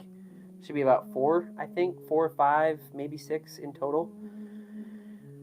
But I don't really want to drop them right now. Like I feel like my view rate is really low at the moment, and they're really, you know, obviously I went across the globe and went to all these different tackle shops, bought all these different tackles and all that kind of stuff. So I was kind of waiting to maybe summertime when I feel like the view rate might pop back up again, and then I'll start dropping those down. I hope not. I hope not. I don't know. I just want them to do well. And like the Cabela's one didn't do that great, so I was like, maybe now's not the time. I don't know. We'll see. But I need to finish editing them all first, and then I also got to finish editing the Thailand video. That's a whole nother thing. That thing's 8 hours of footage that I'm compacting down to. Mr. Pallet, you need a haircut? I do need a haircut, bro. I really need a haircut. It is getting long, man. Why do you think I wear a hat all the time? What is a good fly? I am new. Honestly, like a woolly bugger or something like that. We'll tie one up for you here in a minute, dude. I'll tie you one right now. I'll switch over to fly fishing and we'll tie some fly fishing lures up. Look at that as a tip to an SST rod. Broken. But we're finished with this guy. Did I UV resin it? I think I UV'd it. Yeah. But it's going to go sit in the UV bath. Look at this. How cool is this, man? UV bath.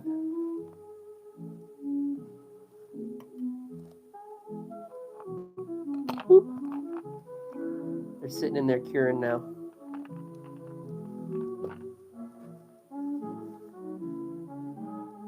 Those are king salmon, yeah.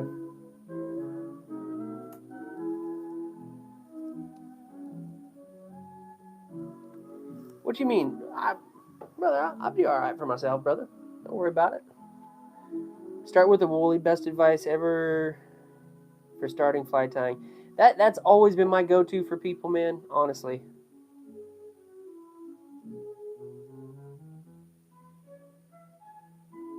You like that? You like that, Mythical? You like that? You think that's cool? I got that for my squid jigs. So when I go out squid hunting, right, that thing keeps all my jigs really like glowy, really like hot on the glower. So then I can just flip them in and out, and they're just always hot and ready to go, like super glowy. But when I'm not using it for that, it's great for in here for when like I'm done making jigs. I pop them in there, leave that on, and it just like cures that resin extra much. No, it's a little thing that found on Amazon. I forget what it's called, but if you just look up, UV glow light, I think it'll pop up. But yeah, it's got like mylar on the inside, and then this is a little cylinder full of UV lights in there, and this whole thing is charged by my wife's old um, little battery pack thing that I stole from her. She wasn't using it.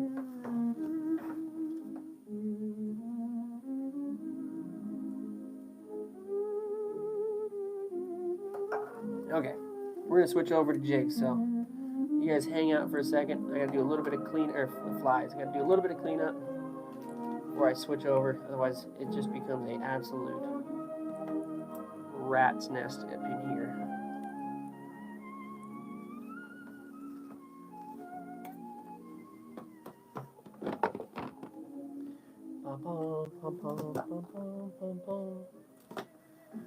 Kind of want to make some bass flies too, I think.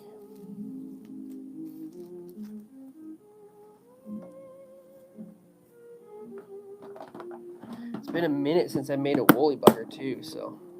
People on Depop really want your stuff.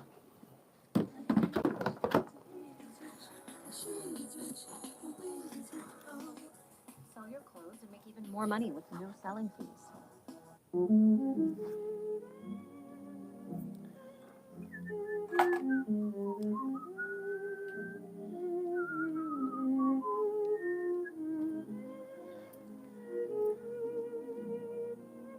Make some bass flies? Yeah, we could do that. UV light for her UV gel nails. I think that's what Billy's did for like the longest time too. Oh shit! I think this thing I just got on Amazon, stupid cheap, but it's good. It'll set it, but it doesn't really like hardcore set it. So like sometimes when it's a nice sunny day, I'll bring a bunch of jigs out and I'll hang them on the porch, and then they'll really like cure nicely. But that thing's been great. They can just sit over there in the night, and then by the night's over, I'll turn it off, and they'll be hardened and ready to go.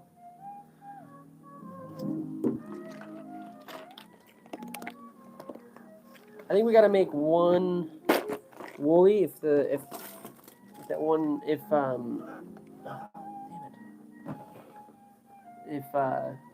what's his name? What's that guy's name?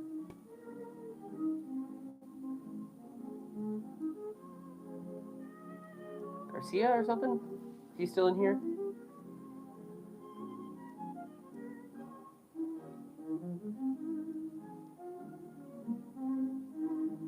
Mostly fish for bass. So do I. I mean, I fish for a little bit of everything, but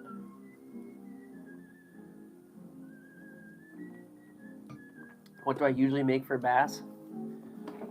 Well, let me show you, and you guys can actually pick. That could be kind of fun. I'll just make whatever you guys want me to make.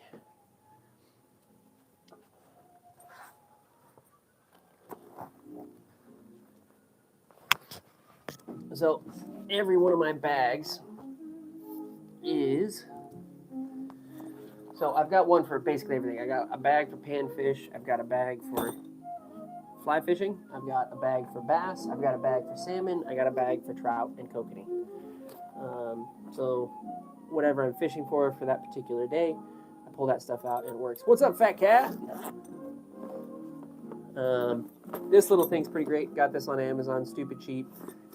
You can mount whatever on them, make them work. It's got this little spot here I can hang flies on. Then I got like a little area. I might have some like extra leaders and stuff like that, just on the go. But inside, it fits perfectly a bunch of fly boxes, which I need some more of. But I've got a bunch of different flies in here. First one here is my little midge box. And some of you guys that are fans of Villigren's Pit Stop, I got a bunch of his tiny little flies in here. And then I've got a bunch of ones that I tied up myself. And Traveler flies as well. That's a Traveler's flies fly. A bunch of friends sent me. And then I've got a bunch that I've tied up there. A lot of chronomidges. You can see I use a lot of chronomidges. Different variations of colors, and then some real coaches, that kind of stuff for early spring, that kind of thing. And then I keep a couple of little thingamabobs in there as well, as just like an indicator. That sits in that. So that's one fly box. Then I have one other fly box here that's kind of trout-ish, really kind of anything that I think might work. I started tying up a bunch of these little bumbles. These things are great. I've actually got quite a bit of trout on those ones. These ones are some Traveler flies as well. Some really, really nice articulated flies that he made. I cannot wait for springtime to use these, especially this one, dude. This thing's going to be absolute money. And then I asked him for like a white and chartreuse one, so he made me that one. For bass, though, one of my favorites is probably a Clouser. Otherwise, I can do some streamers, that kind of thing. If you know who Spirit Fly is here on YouTube, he does these great little sculpins. So he calls these the micro sculpins. These are great for smallmouth. Shows you how to make these, but they have two little flares that come off of bunny fur on either side on the front, and then there's some little bit of body in between, and then rabbit tail going behind too. So these things really sit well in the water really nicely and sit like a little sculpin. If you let these sit well enough, man, you can get some serious smallmouth off these little guys. I love them, and hats off to Spirit Fly on that design. This is great. And then I do occasionally make a streamer, as much as they make me mad to make, because I can never get the cone head right. But then on to my bass box. So my bass box is probably my most prominent box, and you guys are going to see this here. This thing's going to be overloaded with freaking flies. Very, very, very different amount. I really like, obviously, Clouser minnows, right? And then I've done a few variations of just minnows that work really well, like this guy here. And then this one here, you can kind of tell, like, dude, color variation. I went from white to blue to dark to black almost on top, and then on the bottom side, we went from red to white to light blue to darker blue. I mean, so that way you really get that full minnow effect, right, top to bottom on that. People in the chat, Noah, have a good night. Then you have the black one here with the red and the marabou underneath as well.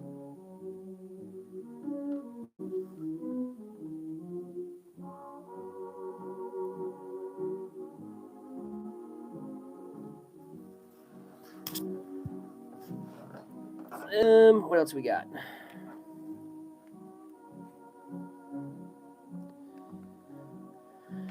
Other big streamers, that kind of stuff. Those are always fun for bass. This one is probably one of my most prominent. I got Pokemon cards too, but I got some good ones too. Prominent bass one. I think this one works the best for me. It's got a little paddle tail on it, body, and then weighted up front with these little fingers up front. It falls really nicely in the water. Those ones are really, really nice. I carry a lot of those in different variations of colors and styles, but they're all basically the same fly. And then I make the dive bomber as well. So whatever you guys want to see, we'll craft them up. Sometimes I do poppers too, but I don't think I have any popper material at the moment. These are some of the popper flies I make. So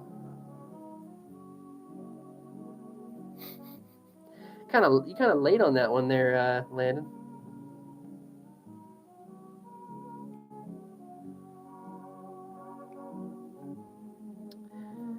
He wasn't terrible.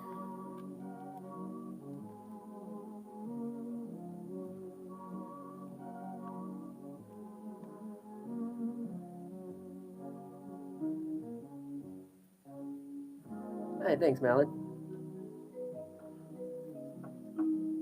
Then I've got, I forget what these ones are called, but this is like deer hair in front. Deer hair, then followed by rabbit, that kind of thing.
We back in business? We back in business? All right. Yeah, so do we want to do some flies, or are we going to call that? We're moving on. We can do some Kokanee stuff. You guys' call. What do we want to do?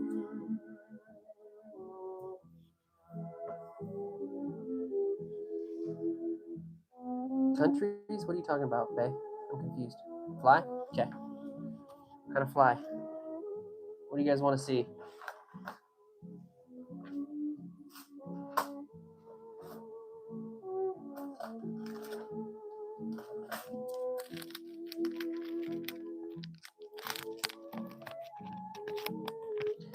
Yeah, if I had the popper material, man, that's what I'm saying. That's the one piece I don't have right now is the popper material.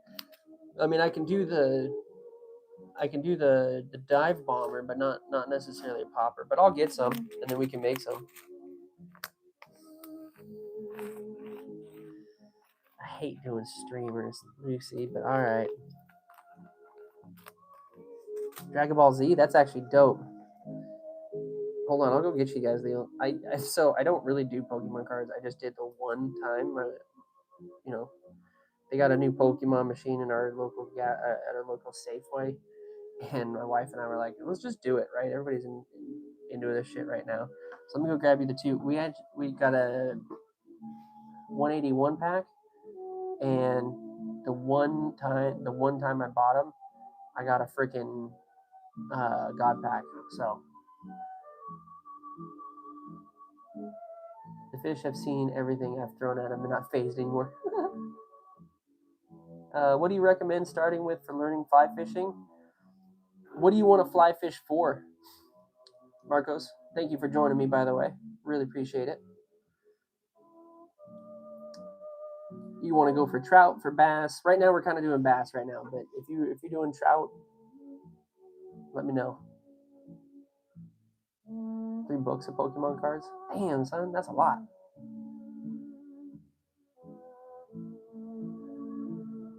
Saying streamers. I know, dude. I should have just said quiet. I should have just stayed quiet and not said that I don't like streamers.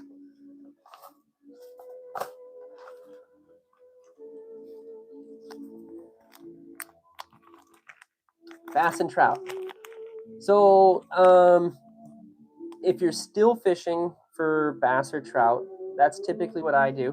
And we're kind of anybody that still fishes with flies is we're kind of like the redheaded stepchild. Most people like to go rivers and streams and that kind of stuff, but I'm in lakes mostly. It's just not really a good spot for me to do much in the way of bass and flies on the rivers. So most of my stuff is aimed at that. So for trout, now if you're just asking for like what flies to use, I really recommend woolly buggers. They kind of imitate a little bit of everything, and they work no matter really what the hatch is. So you don't have to worry so much about what is it that the time of year is for the hatch and yada yada yada. Nope. With woolly buggers, man, they pretty much work all the time. You can do like this guy here, a little brown one. You can screenshot that if you want. Or my favorites personally is like a little black one or a green one. I do like to tie them up on a little slightly larger hook so that way they can, I like a little bit more of a hook shank to them. These are called an egg sucking leech. This will get kind of really thinned out, and so now you can get the idea. This kind of looks like a big leech. They love these things, and you let that kind of sit in the water and just give it little pulls, and it'll kind of pulsate in the water. I've caught a lot of fish off of woolly buggers, man. It's probably one of my favorite flies to use. I'll even tie them up behind wedding rings, and it helps a lot too. As far as bass go, starting out, you hear a lot about poppers and that kind of stuff. That's great and all. Top water's hard. You got to hit the season right. I would say something like this guy here would do you just fine. I forget what the freaking name of it is, so I'm sorry, but take a photo of it if you want. But these little guys are great. Kind of heavy weighted, so they help you throwing, and they can sink well. And I actually have a video on my channel right now of my fly fishings, and you can go check that out. And I use this exact fly to catch a pretty sized bass, pretty sizable bass. So thank you again, Marcos. Appreciate you, dude.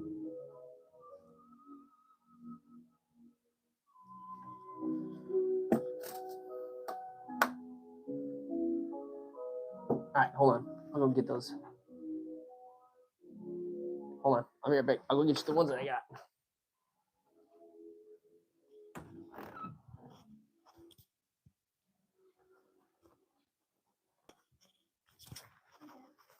No.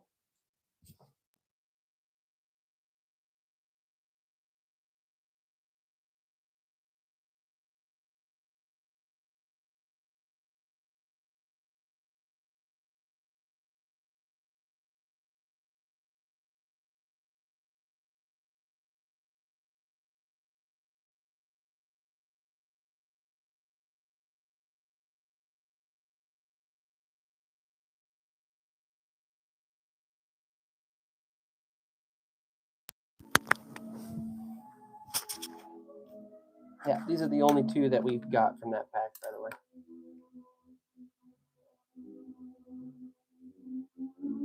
That was one of the rare ones, and then that was the rarest one right there.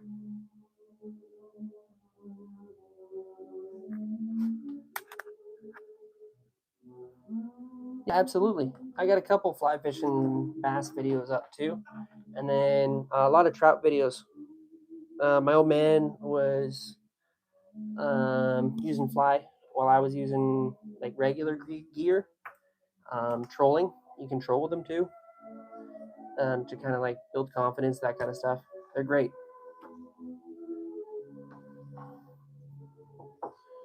But I do a little bit of everything, so I don't just fly fish. I use conventional gear too, so. All right, streamer it is.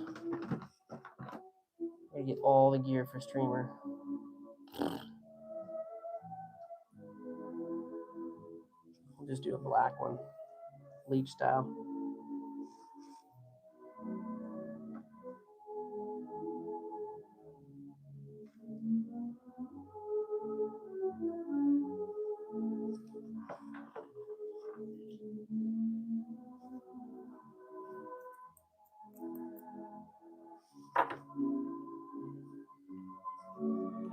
The streamers are a little bit more difficult, and they turn out okay, but I'm never like fully happy with the way my streamers turn out. We're gonna give it a shot. Black is always a good color to go with, by the way.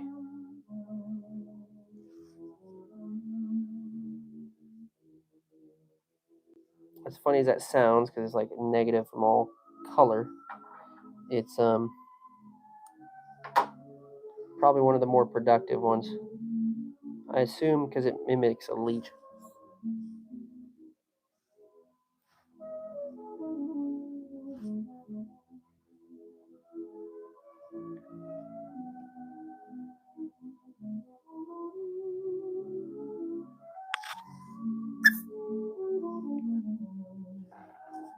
Oh man, appreciate that, Mallard. Oh, that's dope, dude. You never got that hard into the collecting game of Pokemon cards and that and such.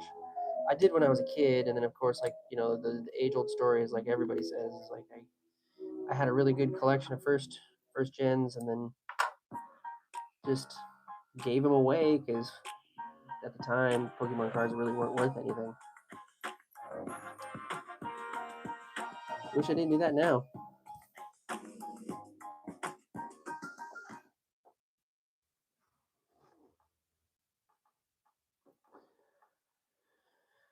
Ooh.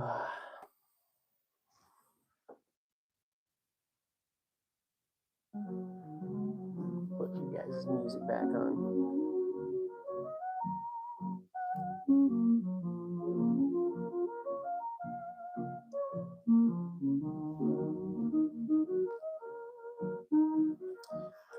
Marco's still in here?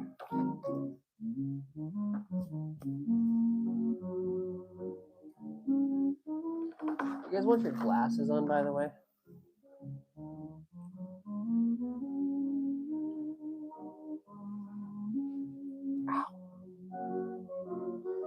Yo, Lucy, can you go check out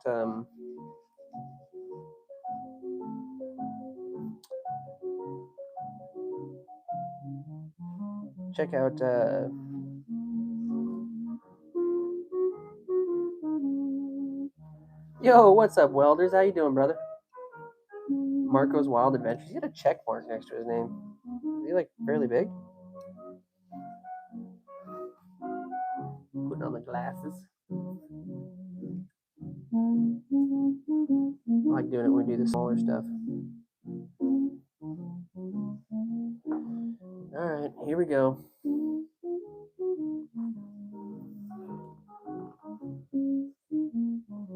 Good, man. We're about to make a streamer. Not my favorite thing to tie, but we are anyway. You know.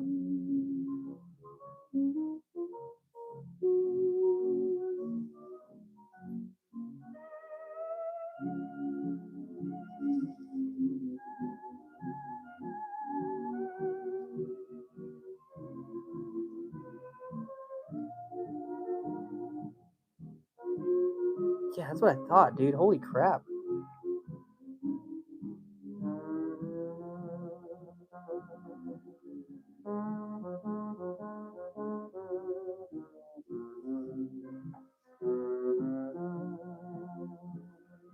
Oh, he does scratch offs? Right on.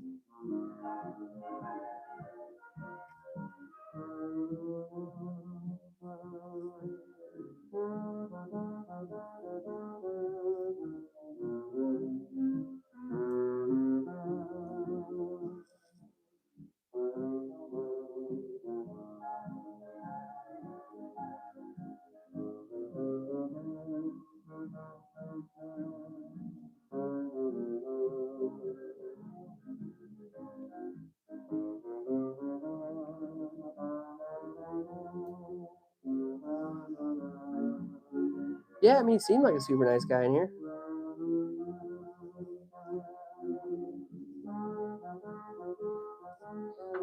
That's crazy, though.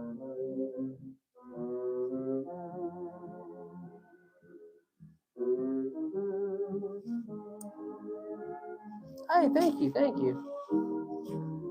Thank you, Ricky, I appreciate that, man. Scared to touch a fish? Nah, they're not that bad, man.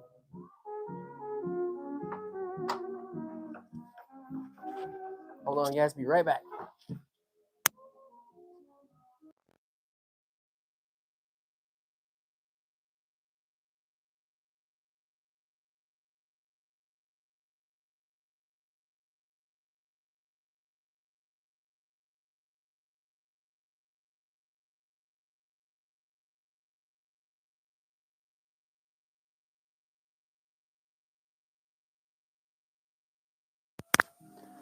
Okay, we're back.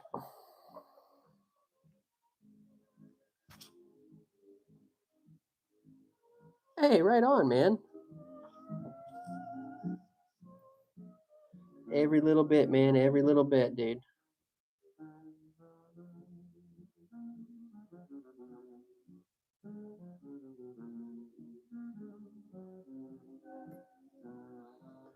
Okay. Cut that bad boy just like that. Thought I had a freaking. There it is. So you guys see this here? Like the top of this guy is like kind of that tan color. They kind of help mimic that or hide that. I can just go in with a Sharpie, kind of darken that up. Make sure you get the sides. Now all of a sudden, it's kind of hidden in with the fur. You can't really see that well. See that? Just a little added piece helps a lot.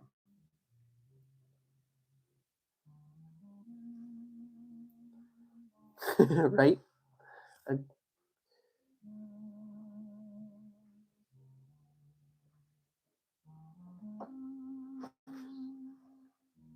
I have a channel that had a decent amount of subscribers, so occasionally when people type my name, it shows up in the white box. Oh, wow.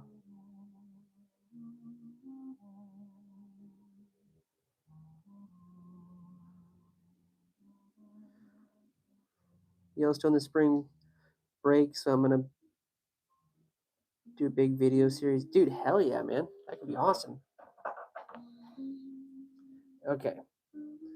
So let's do the next portion of this, which is the fur piece.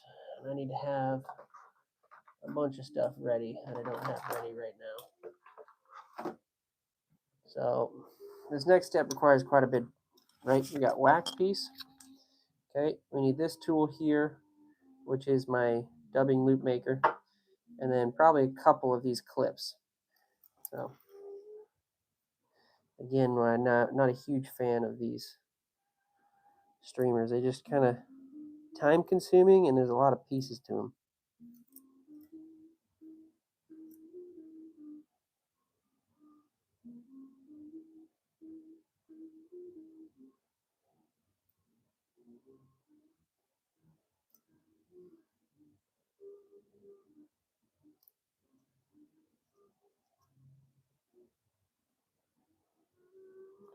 Come on now.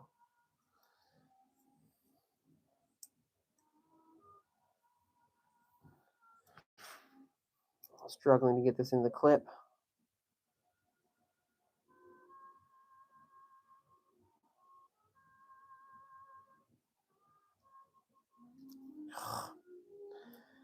have a freaking Sasquatch moment in a second.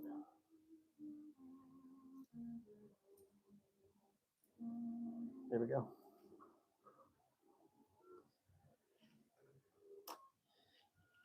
Yeah, so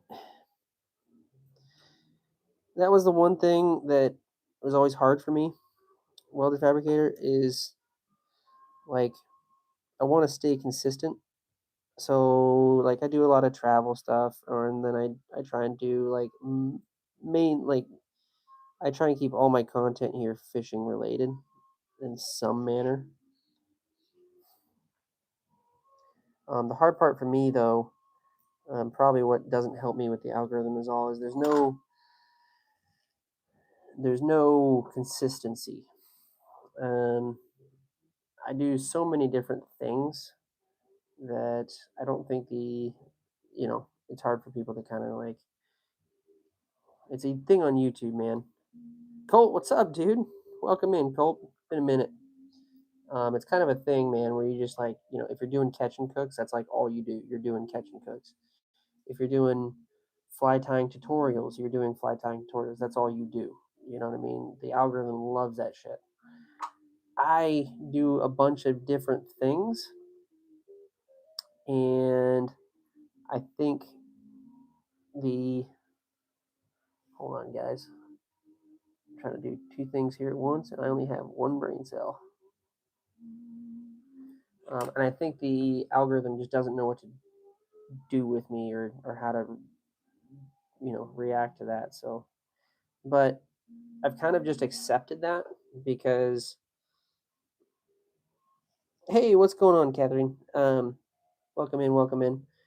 I I've just accepted that because it's the content that I want to create. It's the content that I like making, and it's what I do, right? I do a little bit of everything. So just accepted that I might not be pushing big numbers, but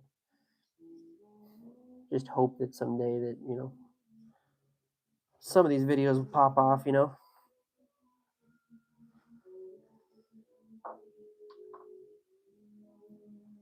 Yeah, that's what I'm saying. Like I do all kinds of different stuff. Maybe eventually it'll get found somewhere and away we go, but just gonna keep doing me till we get there, you know what I'm saying, bro? The other thing too is like a lot of people don't know this, but you can't find K-Fish anywhere else. K-Fish is only YouTube. I don't do TikTok, I don't do Facebook, I don't do none of it. I use Discord just to chat with you guys. And again, that's another reason I don't want to try and create a bunch of content across a shit ton of platforms. I really want to just create really, as much good content as I can on one platform, and makes it easier for me. It keeps it fun for me. If it doesn't get fun, if it's not fun, I don't want to do it. And if I don't want to do it, it's gonna die out, and it's not gonna be entertaining for you guys. So there is a method to all my madness.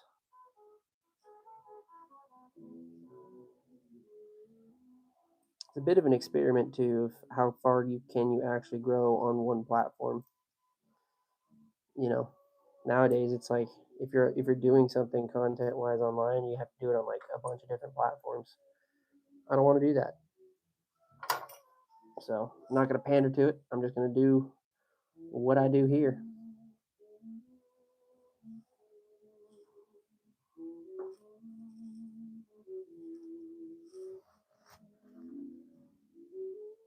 Oh, Colt, say goodnight. I'm sorry, brother. I was in my thing, dude. Have a good night, bro. Yeah, same. Well, I try and stay to the schedule that I keep. That is one piece of it, right? So like every Monday through Friday, I'm posting a short, and then I try and go live. Obviously, that's been a bad month for me, but I try and do a live every Friday, and then I do a video every other week. That's typically my schedule. Sometimes that varies here and there, but I really do try my best to keep that consistency.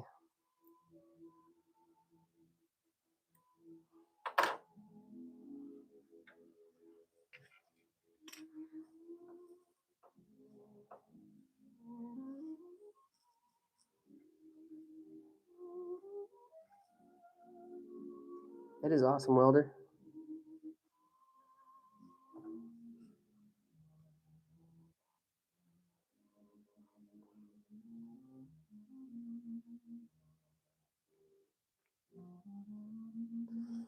Y'all got it up to 43 likes tonight, man. I appreciate you guys.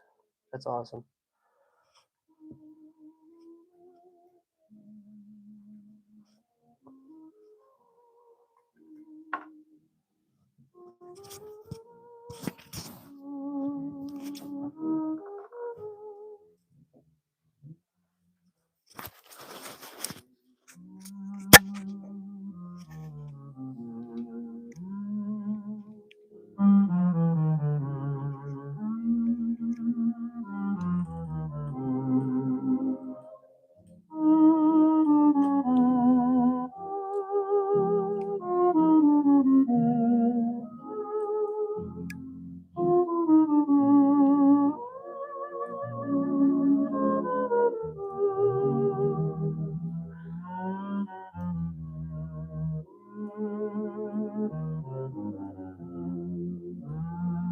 Huh. Didn't think there was that much cattle. People asking about cattle information. Cool though.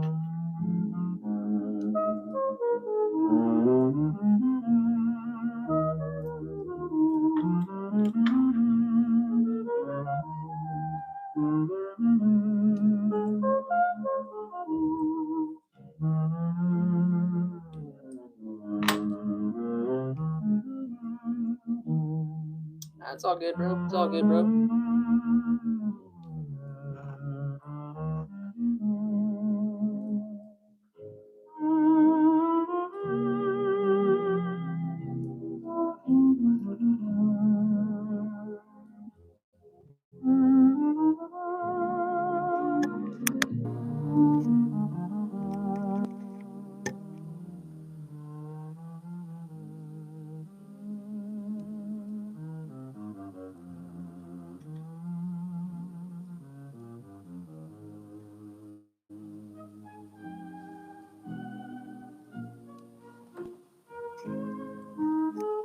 Hey, right on, welders.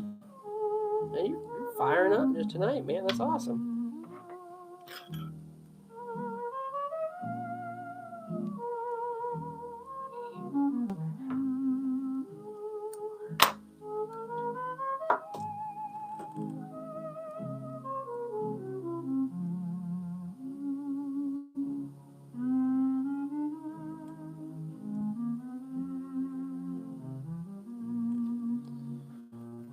Okay, get this out of the way.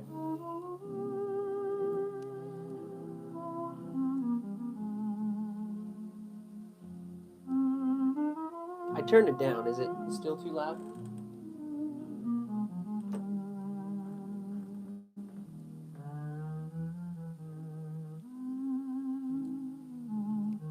That's what I was playing with.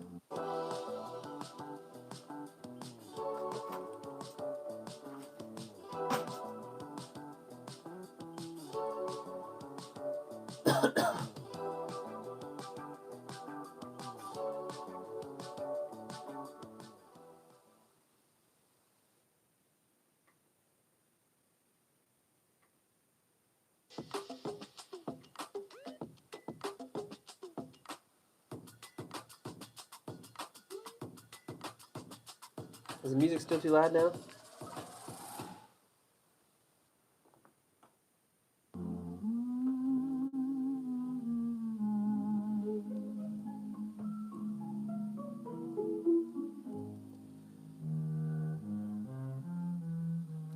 Let me know if it's too much, man.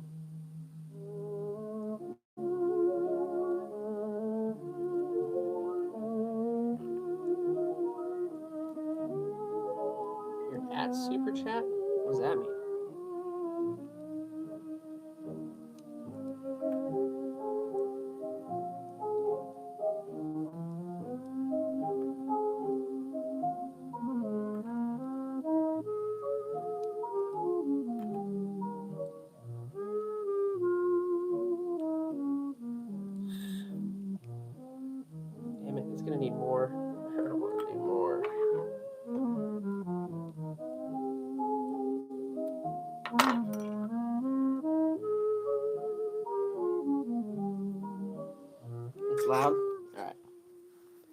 was just testing it, seeing if it would work. Like it just types itself to the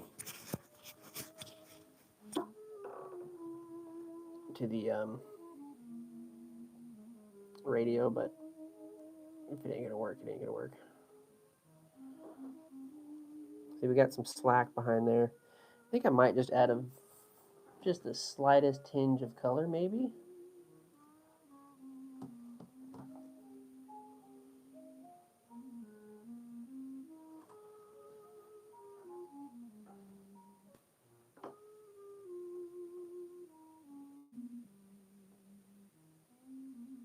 Let's do that.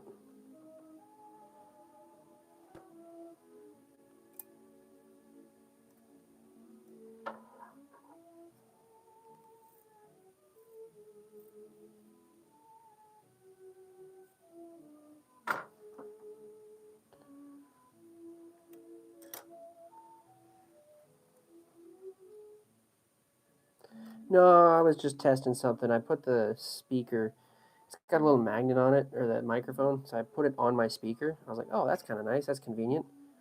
And then I can keep it quiet in here. For you guys to be able to hear it, I need to have like the music blaring in my room. And when it gets into these late night streams, man, it's kind of loud, and I have neighbors and all that kind of stuff. Yo, Lucifer, thank you, man.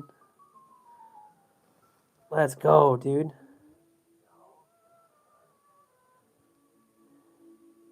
Black Peacock? Is that what you're going to call this one, Oregon?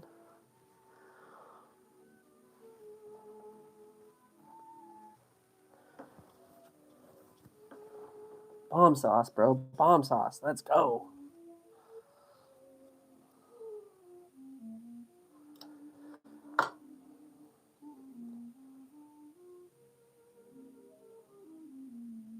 Super Chat Wars? I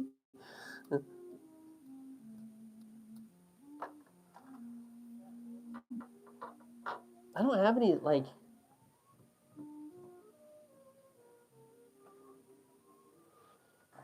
I don't have any good colors, man. Unless I did actual dubbing near the front, but I don't think that would look good. I've already cut this red, so we're just gonna rock it.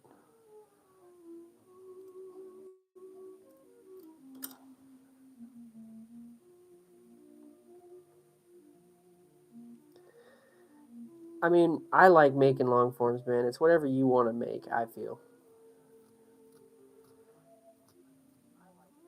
Like, if you look at my long forms, I put a lot of effort into those. My live streams, you know, I like chatting with you guys. That's fun for me. Shorts are fun to make. I used to get really pissed off with them, but now I...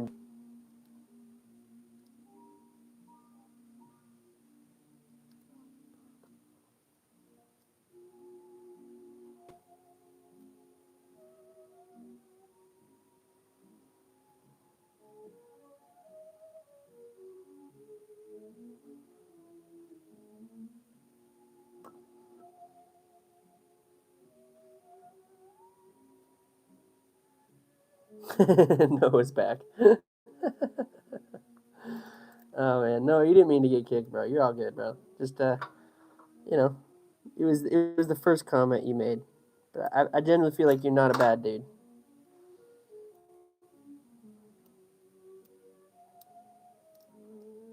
Yo, what's up, Spirit? How you doing? Let's see. Noah, here we go. I only opened one pack. It was a 181 pack, bro. And I got that one. And I got this one. Blastoise EXE. I think this was like 70 bucks. This one's like $50 or $60. Something like that. But I think it ended up being like a god pack. Because there's like 2 out of the 4 rarest cards in that whole 181 pack. I only did that one pack, and then I stopped. That's all I did.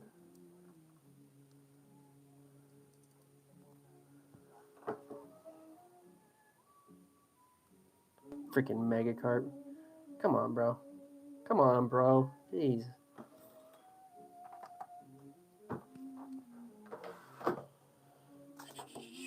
I lost my tool. Where is my...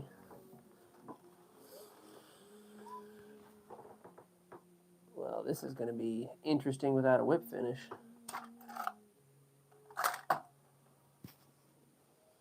That is no bueno.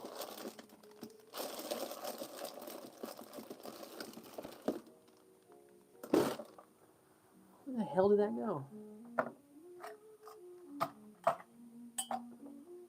Oh, here we go.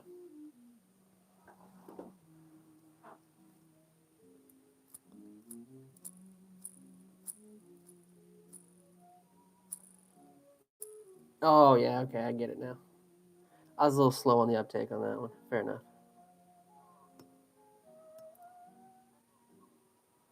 Okay. Just going to do one little quick whip finish on that, and then we're going with actually not head cement, but we're going with, hook sharp. Sorry, we're going to go in with head cement and not UV cure. And this thing just comes out real quick.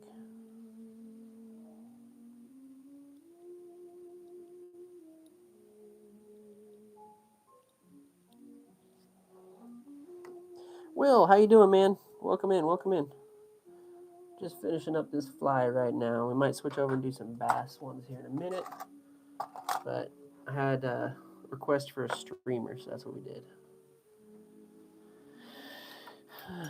I'm at the point, I'm the stage of the night where I need to keep track of my tools here.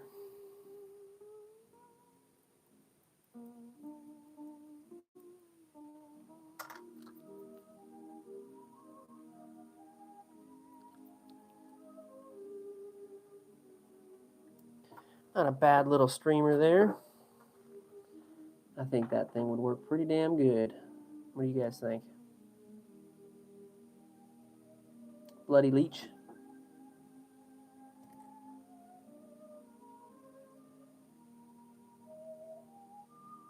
Head to white? Yeah, that's probably a good idea. This piece here.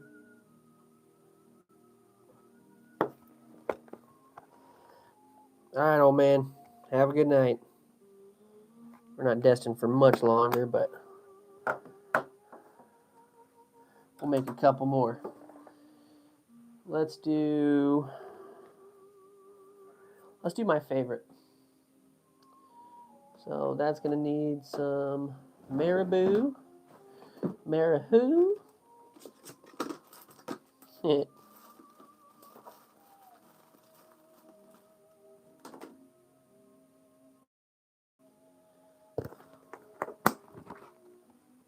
I didn't even know Sasquatch is still in here, dude. He might have passed out on us halfway through that stream.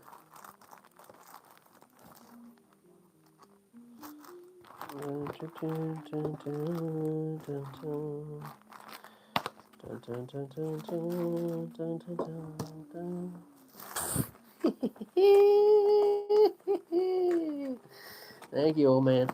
Appreciate the sport and love.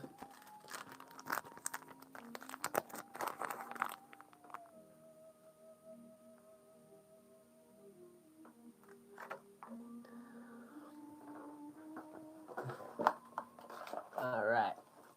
A few pieces here we're going to grab.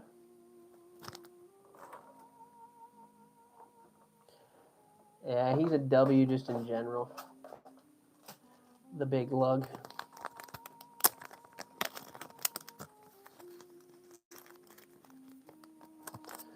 And yo, you in a war with him?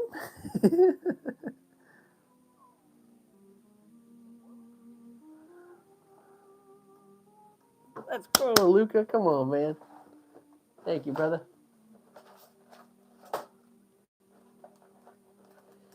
And we'll go with an intruder eyeball. Okay, so here's on the docket, y'all. We got these guys here, which is like an intruder eyeball. Then slow rolling tails in black. Okay. Then we have them green and blue, just rubber legs. a little bit of marabou. I bought Spain marabou because I didn't realize what I was buying. And then we're going to need some kind of chenille. But I digress. We'll get going first. First things first is we need to get that eyeball on there.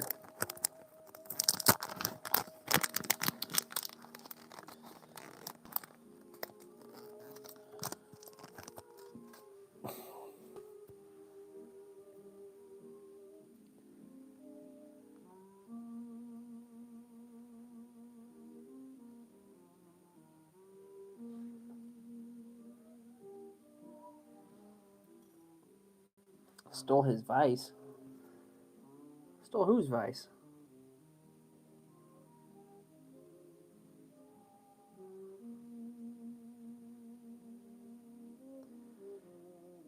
Get a good, nice, consistent wrap all the way back here.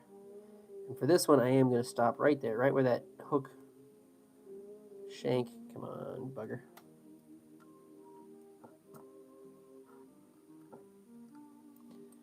I'm going to stop right where that hook shank starts to go here.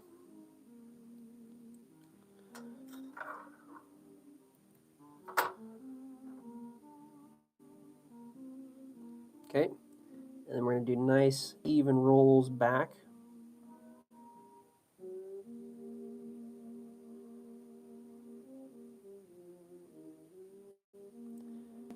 Till we get right about there.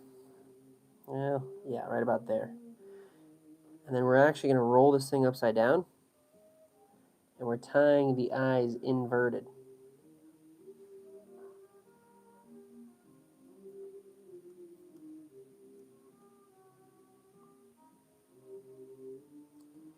Couple wraps to lock that bad boy in.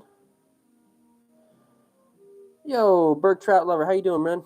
I'm tying, I forget the freaking name of this little bass fly, but it works really well for me for like largies and some smallmouth bass. I actually have a couple videos of me catching a lot of bass on this little goofy fly. It is, let me show you here. Let me show you a finished one. It is a version of this guy right here. It's a goofy looking little fly, but I'm telling you right now, it works really, really well.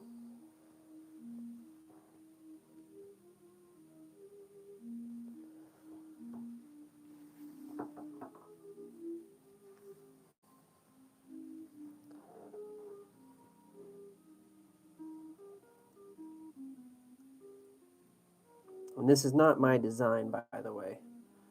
It's just, it is a copy. I just don't remember what the freaking name of the fly actually is. So. Okay, once we got the eyes in there good and secure, we're going to roll on back to where we started there. By the way, you guys notice that I really prefer like big, large, opened hooks rather than smaller ones like you would normally use fly. I think with bass, it just tends to work better.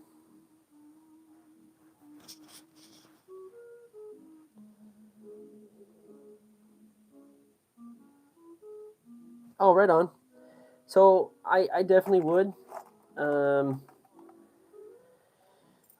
My Gramps is the one who got me started in fly tying, and all my gear that I use is his.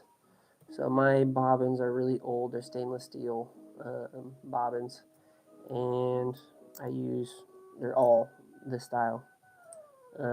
This is just what I've learned to tie on. It's what I've always tied on, and I don't know.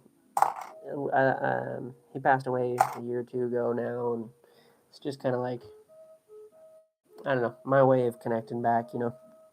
So it's probably the one piece of my whole gear set that I have yet to upgrade, just out of my own personal. Like I have the Renzetti Traveler Vice and all that kind of stuff, but those are the only thing that I have yet to upgrade on.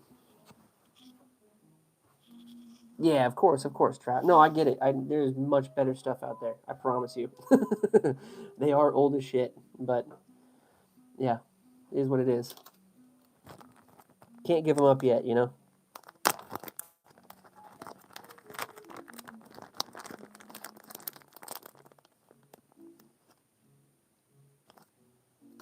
Older than me, and then I used to occasionally to try and keep them. I don't lose them because I have a bad habit of losing everything. Oh, same. You need to get yourself one of these little 5-gallon buckets, my friend. That's what I keep all my tools in. I've got a 5-gallon bucket worth of fly tying tools. Not really. I think that's like a 5 ounces. Whatever. I think it's fun. Anyway, so the squiggle tail, I tie this guy in kind of short, and you don't need to keep this whole piece. I know this is used for other stuff, but I typically just kind of chop it off and tie that in just real close to the body like that. For me, this is my late stream. I do these almost every Friday, so make sure you subscribe, my friend. And I do fly tying, I do big jigs, and I do kokanee flies, that kind of stuff. Um, and this is my late stream, so these ones kind of go into till about midnight, and we're creeping up on that now. But yeah, I fish in the Pacific Northwest for big salmon, stuff like that. Um, Typically, I'm tying these big half-ounce jigs and that kind of stuff. You'll see me a lot doing that. But occasionally, I do like the bass flies and that kind of stuff.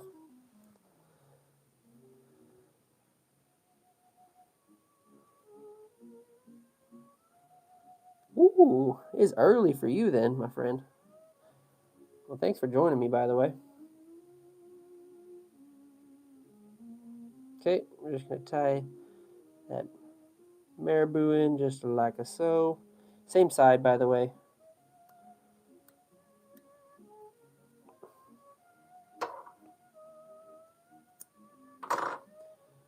And I cut it right below the eyeballs there, so that way I can kind of get a little bit of a nice consistent body on it.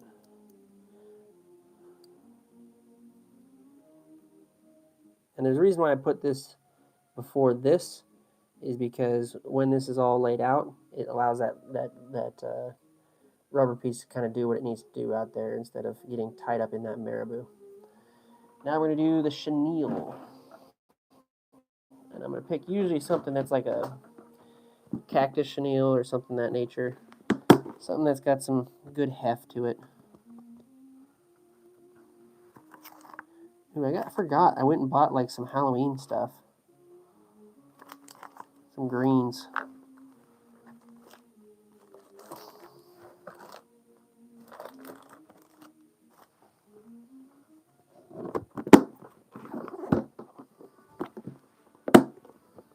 Here we go.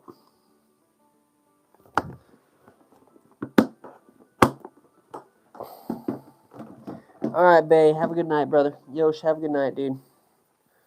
Appreciate you, dude.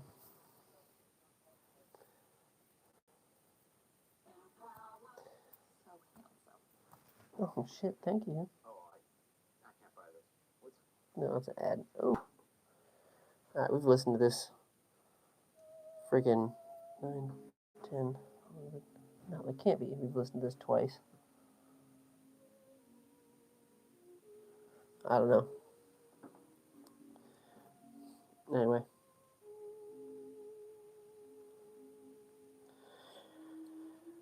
I was hoping tonight we might be able to make it over like 150. I'm teetering like for a month at 48, 49. Have not broken like the 50 mark, like 150 on subscribers. So that's hence why I was kind of doing the late stream, bringing that back because usually we did pretty good on that. So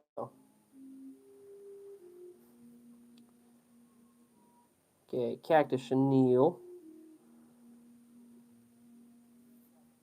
Actually, I'm gonna do a half inch or two here.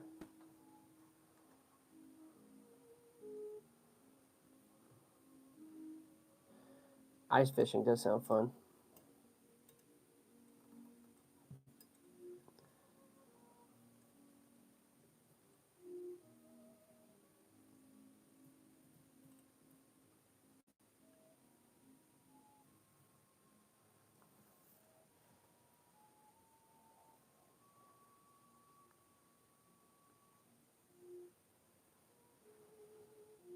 Ooh, so you might be getting a chance to do some ice fishing there, Bert.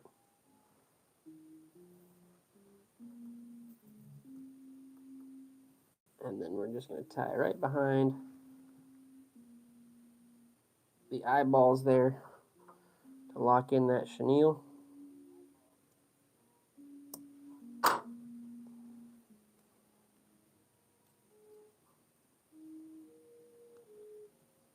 Done deal.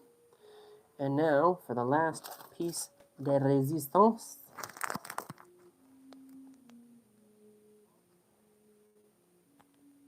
Damn, dude, that's crazy old. Mine's pretty old. My original is pretty old, but it's not that old.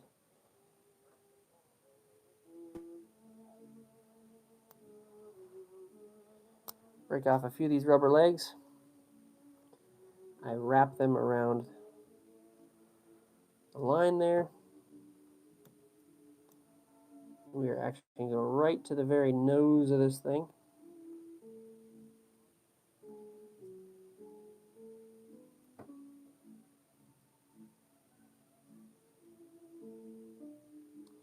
And get that right behind the eyeballs. And by putting that right behind the eyeballs, what it's going to do is it's going to make these want to just sit straight up, which is kind of what we want here.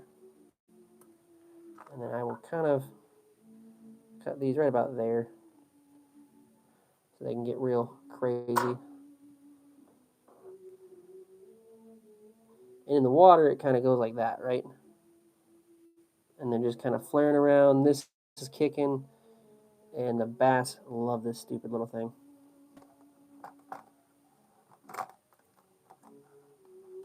Let this kind of sink and then give it some pops.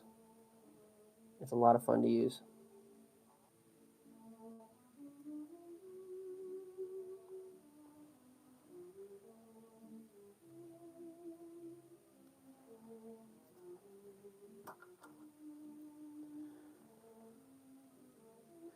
All right, man. You have a good day, man. I can't wait to see that smelt video, man. I hope I'm up in time to catch it. Thanks for joining me, dude. Appreciate you.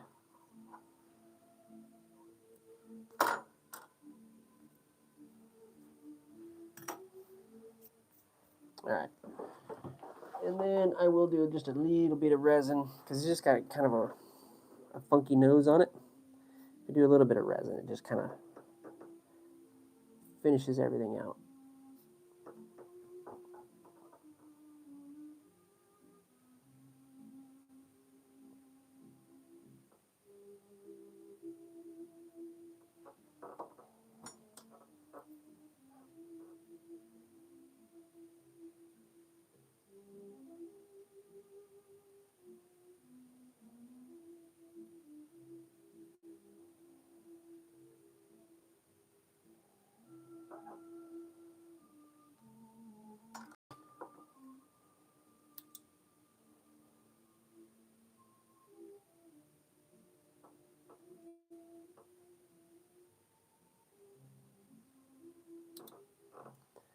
Wham bam. That, guys, I promise you, is a stupid productive little fly for largemouth and smallmouth bass fishing. The weight allows that thing to just dive bomb. The tail gives action. This gives action. And it's small enough that, you know, mid-sized fish will go for it. Even largies, large ones will take it as an easy snack, especially on the fall. So try this one. Tell me that I'm wrong. I promise you.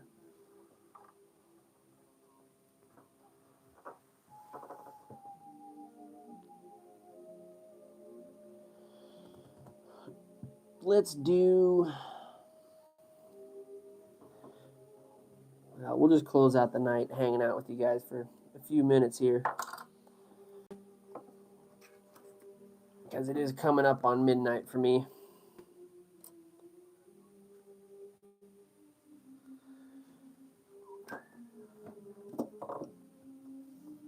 Any fishing related questions out there that you might have, I might be able to answer tonight. I'm more than happy to do so.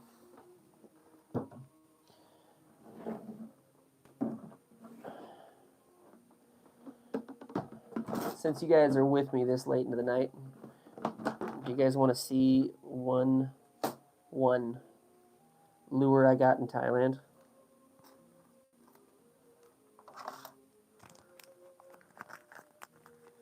Brown trout? If so, what's your PB? I have never targeted brown trout. I plan on doing that at a fly fishing only lake here this fall or this spring. And they have browns and they have tiger trout in that pond, and it's a fly fishing only one. There's no way access to it except by kayak, which I got this year, and so I'm gonna try and do that. I was told that Midges, I think fly fishing with Nimby is gonna send some stuff my way, so hopefully we'll see something cool. He's got some ideas for me, so I'm gonna message him and chat, and he's gonna give me some pointers because I got very limited amount of time that I can fish that little pond, and I've never caught a tiger, so.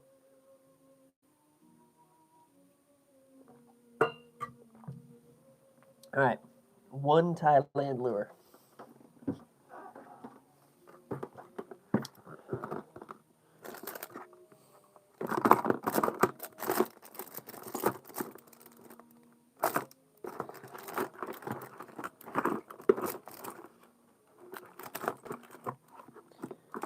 All right, we'll do this.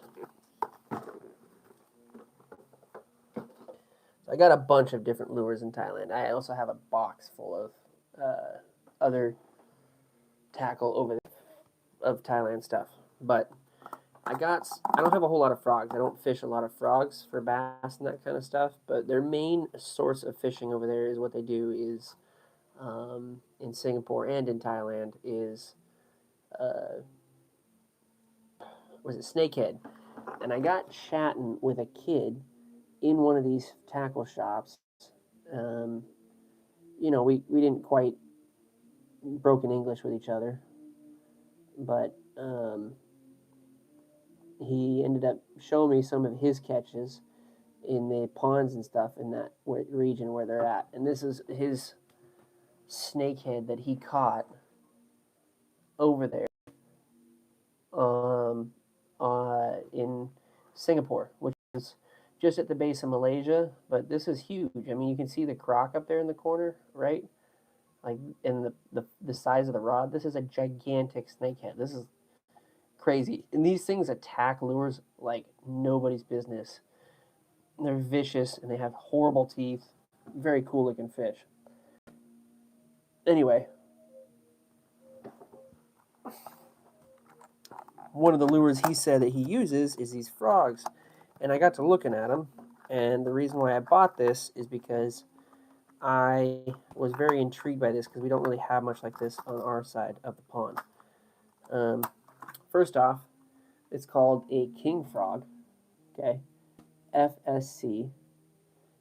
This is not USD price, so I paid actually a lot less than this. Oh, really? So you might actually like this thing. Anyway, so king frog, it's a 45 millimeter, weight is 6 grams, and it's a one size hook. But look at this. So like a regular bass one, the hooks are integrated into the body of the frog, and they're soft. They're soft plastic. I bought a couple of these because I want to try these for bass. But this thing, I can get it out of the packaging here, is hard plastic.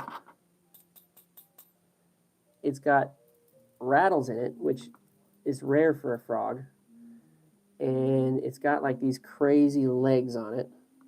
But the hook is actually following the frog itself. So I thought that was really interesting, and I thought that would be worth a try over here on our side. But that's basically the profile of the thing. And like I said, the hooks are back here. So you'd think if you swallowed that thing, maybe they'd get hooked up in the back. But I feel like this is just going to absolutely hang up on freaking pads and everything else. So, but it's hard bodied, right? So maybe I'm throwing this into open water and then just kind of skipping across. Yeah, so this thing's like hard plastic, dude.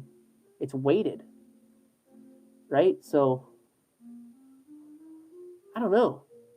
I'm very interested to see how this reacts in the water. But I thought it was cool, and it's not even close to like the craziest lure that I got. This is actually pretty tame. They get like wild. And then I got some lures. I got some reel parts. I got some fishing reels. I got a ton of stuff. So can't wait to show you guys that stuff. Again, those videos I'm working through them and editing them. I've got 2 basically in the works that are almost done now. And then there's 2 more, and they just get better and better and better the more that I, as I go through them. But I'm really nervous to drop that series because I really want that series to go well, and I feel like it will. So I'm just waiting for like a good moment when the channel's popping, and then I feel like it's going hot, and then I'll just drop the series. We'll just do it one every week and see if that helps. You know what I mean? But yeah, that's an excellent find, right? Like I'm excited to try that one. I'll show you the other one because fuck it, why not? It's the same thing, but it's a little bit bigger. So this one's a 45 millimeter. This is a 55 millimeter. 18 grams. 3/0 hook. Thing's huge. Again, hard plastic. What does that say there? Yep, can't read that.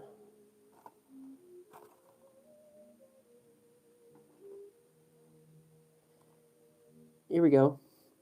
3D molded design, CNC frog body shape design, easy skirt change design. I like the word design. Strong construction, built with high density molding, 1 plastic PU body. Quality natural colors painted, FCS stainless steel extra, whatever that means. Through system, extra through system. Glass rattle inside, and owner super strong double hook. Balance perfect control. Perfect weight position makes self-righting sit the right way up. Simulation frog design like a live frog twitching on top water. So, there we go. I should try some of these for snakehead, bro.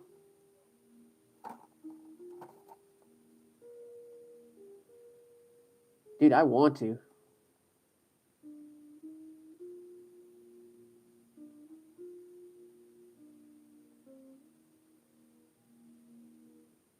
Oh, right on, Oregon.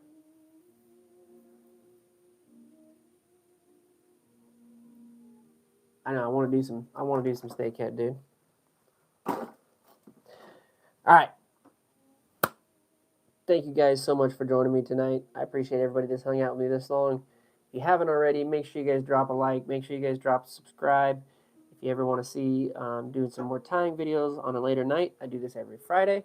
I do shorts Monday through Friday, once every day, and then I do a long form video that I love making for you guys once every other week. So appreciate you guys. Have a good night, and I will catch you guys in the next one. Later, Mallard. Later, Lucifer. Thank you so much for your donos tonight. You're awesome. And everybody else that's hung out this far. Peace out, y'all.